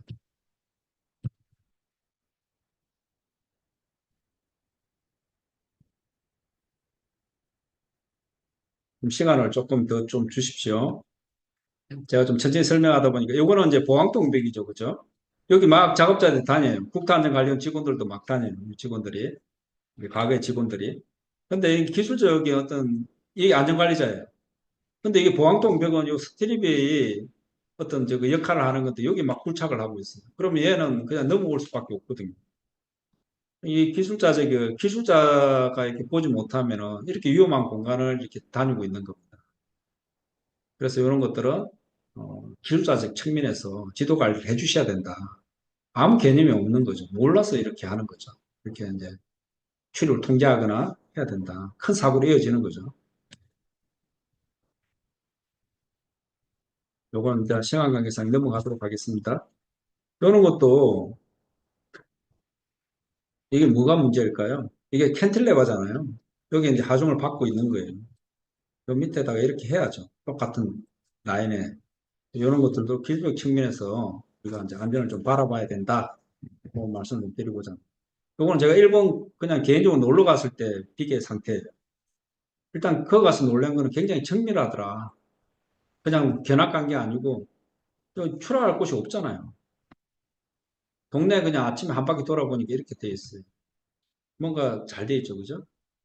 그리고 저는 중간에 경계석에 매지 이렇게 한 걸 보고 상당히 놀랐습니다. 매지를 우리는 그냥 손으로 쓱쓱 이렇게 하는데 상당히 정확하게 되어 있더라고요. 도로 구배가 또 맞아요. 그래서 일본한테 좀 배울 거는 있더라고요. 일단 동네 주변에 이렇게 보니까 정리정돈이 너무 완벽하지 않습니까? 완벽하게 되어 있어요. 정리정돈이 잘 되어 있어야 안전관리가 잘 됩니다. 현장 지저분한 상태에서 안전관리 한다는 거는 상당히 어렵죠. 그런데 감리단이 이렇게 또 이끌어가기도 시공사가 또 그런 사람이면은 참 어렵습니다. 어려운데 일단은 방향 그렇다. 그렇게 좀 이해를 해주시면 좋고. 이건 어떻습니까? 현장에 이제 이게 무신사라고 하는 우리나라 일본 기업이 우리나라 진행한데 이 뭐가 있어요? 직원이 안전모를 쓰고 있어요. 안전은 하루아침에 되는 건 아닙니다. 우리가 자라오면서도 안전보다는 빨리빨리 익숙해져 있기 때문에 한순간에 되지는 않는데 조금 배울 거는 배울 필요가 있다. 그 말씀드립니다. 요거는 일단 넘어가도록 하겠습니다. 생각보다 시간이 그렇게 많이 지체는 된 것 같지는 않고요. 여기 아까 굴착 경사, 경암 1대 0.5, 연암 풍암 1대1 이렇게 새로운 산업안전보건 기준에 따른 규칙 23년 11월 14일 시행됐습니다. 이 기준에 따라서 설계 변경 한번 노력을 하셔야 됩니다. 그렇게 하셔야 돼요. 이거 안 하다가 나중에 이제 문제 생기면은 책임이 또 따르니까요. 자, 요 건설 현장 사고 사례, 어, 제가 계속 그래도 하다 보니 90분 비싸게 맞추는데요. 요건 한 두 가지만 살펴보겠습니다. 이건 거의 대동소이합니다. 광주 학동, 요거 한번 살펴볼까요?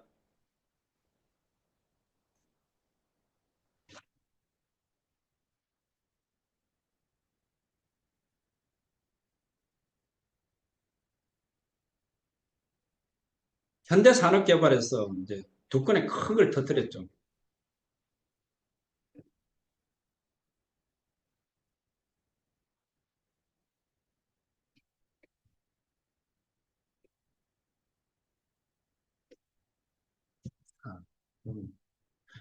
요게 이제 21년도 6월 9일 날 발생을 했고요.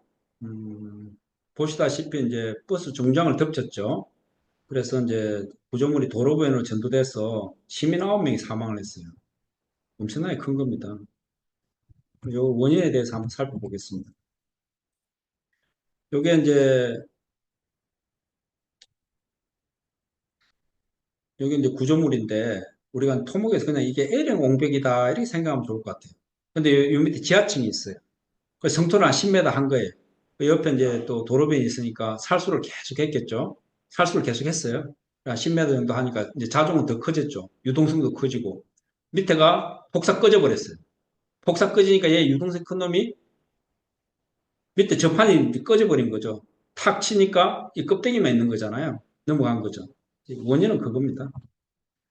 그러면은 이제 이건 뭐 그 당시는 해체 계획서가 부실하게 작성이 됐어요. 그 당시는 이제 법이 강화되기 전에는 해체 계획서를 내면은 검토하는 사람이 없었죠.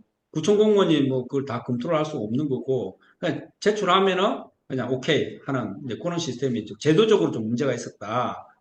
그리고 이제 감리도 그냥 검토 없이 진행하는 각 참여 주체들이 제 역할을 할 수 없었죠.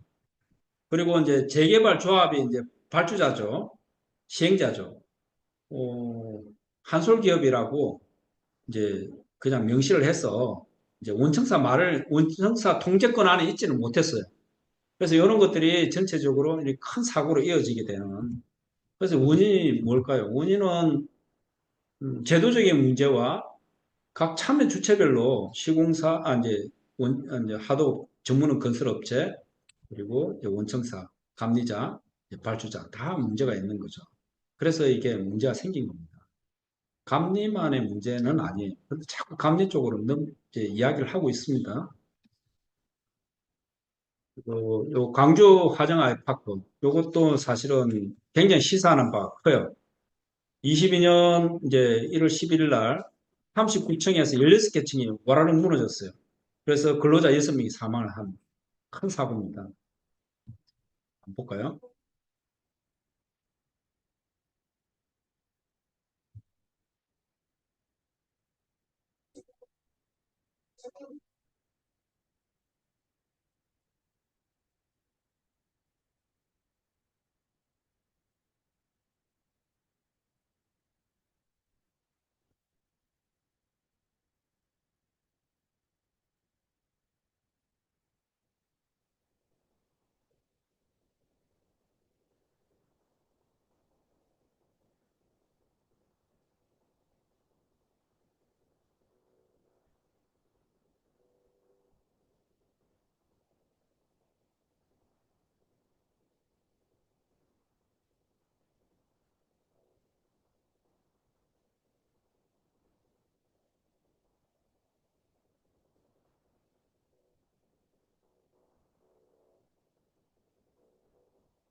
이게 이제 국토부에서 나온 이제 구체적 원인인데요.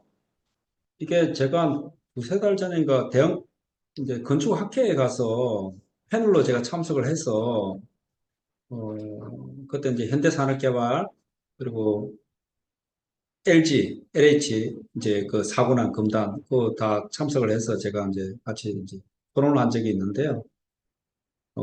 충북대 교수도 참석을 하고 했는데 조금 좀 제가 건방진 얘기일 수도 있는데 항상 느끼는 거는 맥을 못 잡고 있다는 생각이 들었어요. 저도 이제 시공사부터 시작을 해서 실제 콘크리트 타설도 제가 직접 다툼이 있어가 타설도 해보고 현장에서 굉장히 또 오래도 있었고 본사도 있다 보니까 핵심이 있는데 이게 요즘에는 시공사도 그냥 매니지먼트만 해요. 이거는 지금 다른 전문가들도 이야기를 하는 거거든요. 그러다 보니까 어떤 허리가 끊어져 있다.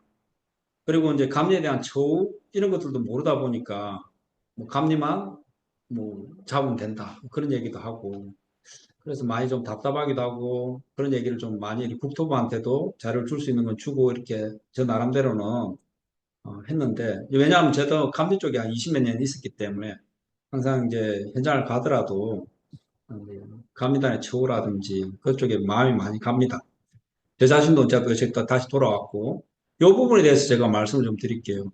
여기서는 콘크리트가 가장 중요합니다.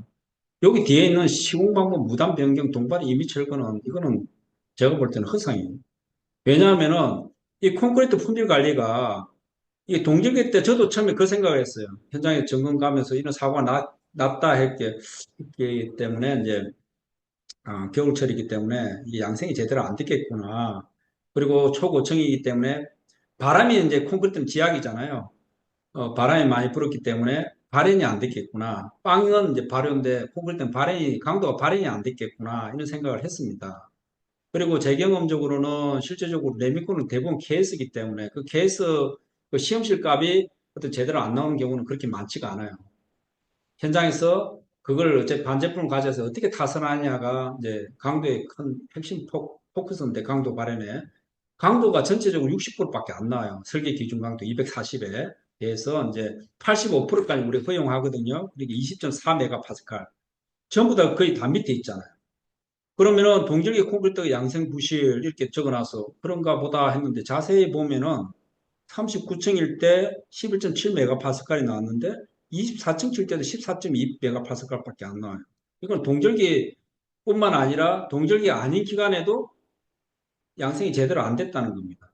그러면은 뭐 혼화제를 써서 그 어떤 이제 그 유동성이 있어야 되니까 초고층을 올려야 되니까 그렇게 하지 아니하고 가수를 했다. 이제 그렇게 보여지는데 보고서에는 일단 그런 말은 없어요. 그래서 이거는 동절기뿐만 아니라 전체적으로 타설에 문제가 있다. 그렇게 보여지고요. 자, 그런데 이제 여기서 또 원인을 또 이렇게 하죠. 맨 마지막 층에 이제 데크 플레이트 공법을 쓰면서 그 데크 플레이트 CG를 할 수 있게끔 가벽을 설치를 한다. 설치를 하면서 구조검토를 하지 않았다. 이런 얘기를 해요. 보통 이제 세개층의 동바리를 유지를 하는데 임의를 철거를 했다. 그 동바리가 있었으면 15% 여유가 있었을 텐데. 자, 근데 콘크리트가 60%밖에 안 나와요. 콘크리트 60%밖에 안 나오는데 갑자기 뭐 현장 대리인 정신을 차리고 책임조사도 꼼꼼히 봐가지고 그 가벽에 대해서 구조검토를 하고 고청에 대해서만 세계적 동발이 철저하게 설치를 해서 이게 안 무너졌어요. 그러면은 나중에 거기 입주하는 사람들 60%의 강도를 가지고 있는 건 나중에 마감 처리해서 보이지도 않는데 제2의 삼풍백화점 사고가 났겠죠. 그래서 여기서 가장 핵심적인 얘기는 이런 얘기 사족을 많이 다뤄놓으면 핵심이 흐트러져요. 콘크리트가 제가 이제 상수 쪽인데 너무너무 콘크리트가 자체가 불투성이고 콘크리트가 핵심입니다. 얘만 제대로 만약에 콘크리트 품질 관리를 확실하게 해서 20.4메가파스칼 이상을 유지를 했다 한다면은 설령 이렇게 가벽을 할 때 구조검토를 하지 않았다 하더라도 동바리가 좀 조기에 이미 철거를 했다 하더라도 무너지지 않았을 겁니다. 이게 가장 큰 거고 현장에서도 콘크리트 품질 관리는 너무너무 중요하다. 그 말씀을 드리고요. 이것도 결국에는 뭐 시공 관리와 감리 기능이 미흡한 거죠. 감리도 이제 실질적으로 조금 저는 이제 독점 체계라고 하는 게 독립성이 확보가 돼야 되고 전문성이 확보가 돼야 되고 책임감을 좀 더 많이 가져야 됩니다. 그만큼 또 처우가 좀 좋아져야지 그 감리 수준도 상당히 올라가리라 생각이 듭니다. 꼭 어느 한 구간에 봉사 참여자들이 누군가가 시공사 잘하거나 전문 건설업체면 전문 건설업이 업체가 전문성을 가지고 있거나 근데 어떻습니까? 매니지먼트만 해요. 제가 2011년도에 코롱하고 공사를 하고 나머지는 이제 본사에 있었었는데 어, 공사과장이 실질적으로 옛날 공사과장이 아니에요. 그냥 관리만 하고 최저가만 이렇게 하다 보니까 실질적으로 관리 주체가 없다. 마지막으로 인천 서구 아파트 슬래브 붕괴도 이거 똑같습니다. 이것도 조금 욕심을 제가 내서 말씀드리면은 여기 무량판이에요. 이제 밑에 이제 보고 없는 건데 보고 없으면 이제 뭐 활용도가 상당히 좋겠죠. 그러면 없는 대신에 여기 핵심 뭡니까? 뾰족한 게 이게 펀칭하게 생겨요. 보고 없으면은 뾰족하니까. 그러면 여기에 전단 보관건이 설치가 돼 있어야 돼요. 아니 여기서 볼 거는 나머지는 일반적인 루틴에 의해서 계속 철근 배건하는 것이고 여기에 여기는 무량판이기 때문에 전단 보관건이 들어가야 되는 게 상식인데 이거 안 봤다는 게 말이 되는지는 잘 모르겠어요. 정말 이거는 말이 안 된다고 봐요. 전문 건설업체도 안 보고 시공사 원청사 기사도 모르고 공사과장도 모르고 감리단 직원도 안 보고 발주청 LH라는데 감독도 뭐 한 번씩 와서 볼 텐데 그걸 안 봤다는 게 이게 핵심 문제지. 갑자기 뭐 위에 조경토를 적치를 해서 뭐 이게 문제가 있다. 이거는 이제 보조적인 이야기고요. 이런 게 우리나라 지금 현실입니다. 이게 이제 건설 산업이 지금 이제 허리가 좀 그거는 충북대 안전 전문 교수님도 그런 얘기를 하시더라고요. 매니지먼트만 하고 있다. 그러니까 이게 허리가 끊겨놓으니까 이런 어처구니 없는 사고. 과거는 우리가 이제 어떤 뭐 경제 규모라든지 그런 게 안 돼 있기 때문에 사고가 났다 그러면 지금은 다른 여건들이 다 되어 있는데 이런 사고가 난다는 거는 뭔가 제도적, 환경적 요인이 크다. 그렇게 말씀드립니다. 요거는 이제 건설업의 다른 산업에 비해서 제일이 높은 원인에 대해서 적어놨어요. 사업장이 비정형화되어 있다. 장비 작업장 유동성이 크다. 복수 다단계 원도급 하도급 방식이다. 요 정도 이제 속성의 차이는 좀 이해를 해 주시고요. 빨리빨리 이게 굉장히 문제입니다. 하여튼 최대한 이런 부분들을 좀 지양할 수 있게끔 그리고 현장 이제 시공사는 빨리 공정을 추진해야지 이윤이 생기니까 이런 개념을 좀 갖고 있다. 안전하고 이제 원가 공정 관리는 성격상 서로 배치되는 개념을 갖고 있다. 그래서 이제 안전이 적정공사에 필요하다. 공기도 필요하고 여전히 안전 품질 관리를 비용으로 보는 시각을 가지고 있고요. 그리고 늘 하던 대로 안전 불감증은 여전히 가지고 있다. 그러니까 실제 현장에 가보면은 현장 소장님에 따라서 안전의 이제 관리 수준은 상당히 차이가 많이 납니다. 그리고 이제 제도적, 사회적 요인은 교재를 좀 참조하시면 될 것 같고요. 일단은 이제 영국, 독일, 싱가포르 이런 데가 이제 건설 안전 선진국이에요. 저 밑에가 있는 게 멕시코, 터키, 그리고 뭐 콜롬비아 이런 데가 이제 상당히 떨어지는 곳이고요. 발주자 중심의 안전 선진국이라는 거는 발주청 중심의 안전관리 체계예요. 발주청 중심에. 근데 발주청이 책임지기 싫으니까 이제 시공사, 감리단한테 조금 이렇게 껴맥겨 놓은 거죠. 권한도 없고 독립성도 없고. 그래서 이제 이런 문제점들, 안전관리 주체는 독립성, 전문성이 강화돼야 된다. 그죠? 안전감리를 두긴 두는데 안전감리가 동일 부서에서 발주되면 안 돼요. 수dob을 못 시키잖아요. 뭐 감사 부서라든지 다른 부서에서 하면 좋겠다. 이런 얘기를 지하철 다니면서도 많이 이야기를 했습니다. 잘 안 되겠죠? 평택시가 이제 수도권에서는 제일 사고율이 지금 높은데 평택시장님 하는 얘기가 계속 이제 벌을 주라고 절대로 다시 참여하지 못하도록 이제 그런 쪽으로 인식만 되고 있다. 중대사고시 무관용 원칙 음정 대응하게끔 그리고 이제 우리 이제 공사 참여자들 안전관리 역량을 좀 강화해야 되겠다. 요 정도는 제가 좀 이제 강의를 좀 마치도록 하고요. 시간 관계상 추가적인 어떤 질문 사항이라든지 그런 거는 나중에 이제 메일을 보내주시면은 제가 안전보건실에서 좀 답변을 주실 것 같고요. 여하튼 이 자리를 마련해 주신 이제 윤호석 부사장님하고 이태능 전무님 좀 감사드리고요.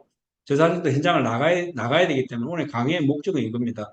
실제 내용을 보시면은 한 개 한 개 이론적인 거는 보시면 아실 거예요. 그런데 좀더 큰 맥을 조금 어떤 거를 좀 잡아주시는 거에 대해서 좀 조금 알게 되는 기회가 되었다면은 오늘 강의의 목적은 조금 달성을 한 것 같고요. 하여튼 좀 유익한 강의가 되었기를 바라겠습니다. 감사합니다. 수고하셨습니다. 수고하셨습니다. 오늘 강의는 교육은 이걸로 마치고요. 저희가 끝나고 녹화분은 유튜브 링크를 공지를 할 겁니다. 그때 한 번 더 보시고 싶으신 분들은 한 번 더 보시면 되겠습니다. 이상 마치겠습니다. 고생하셨습니다.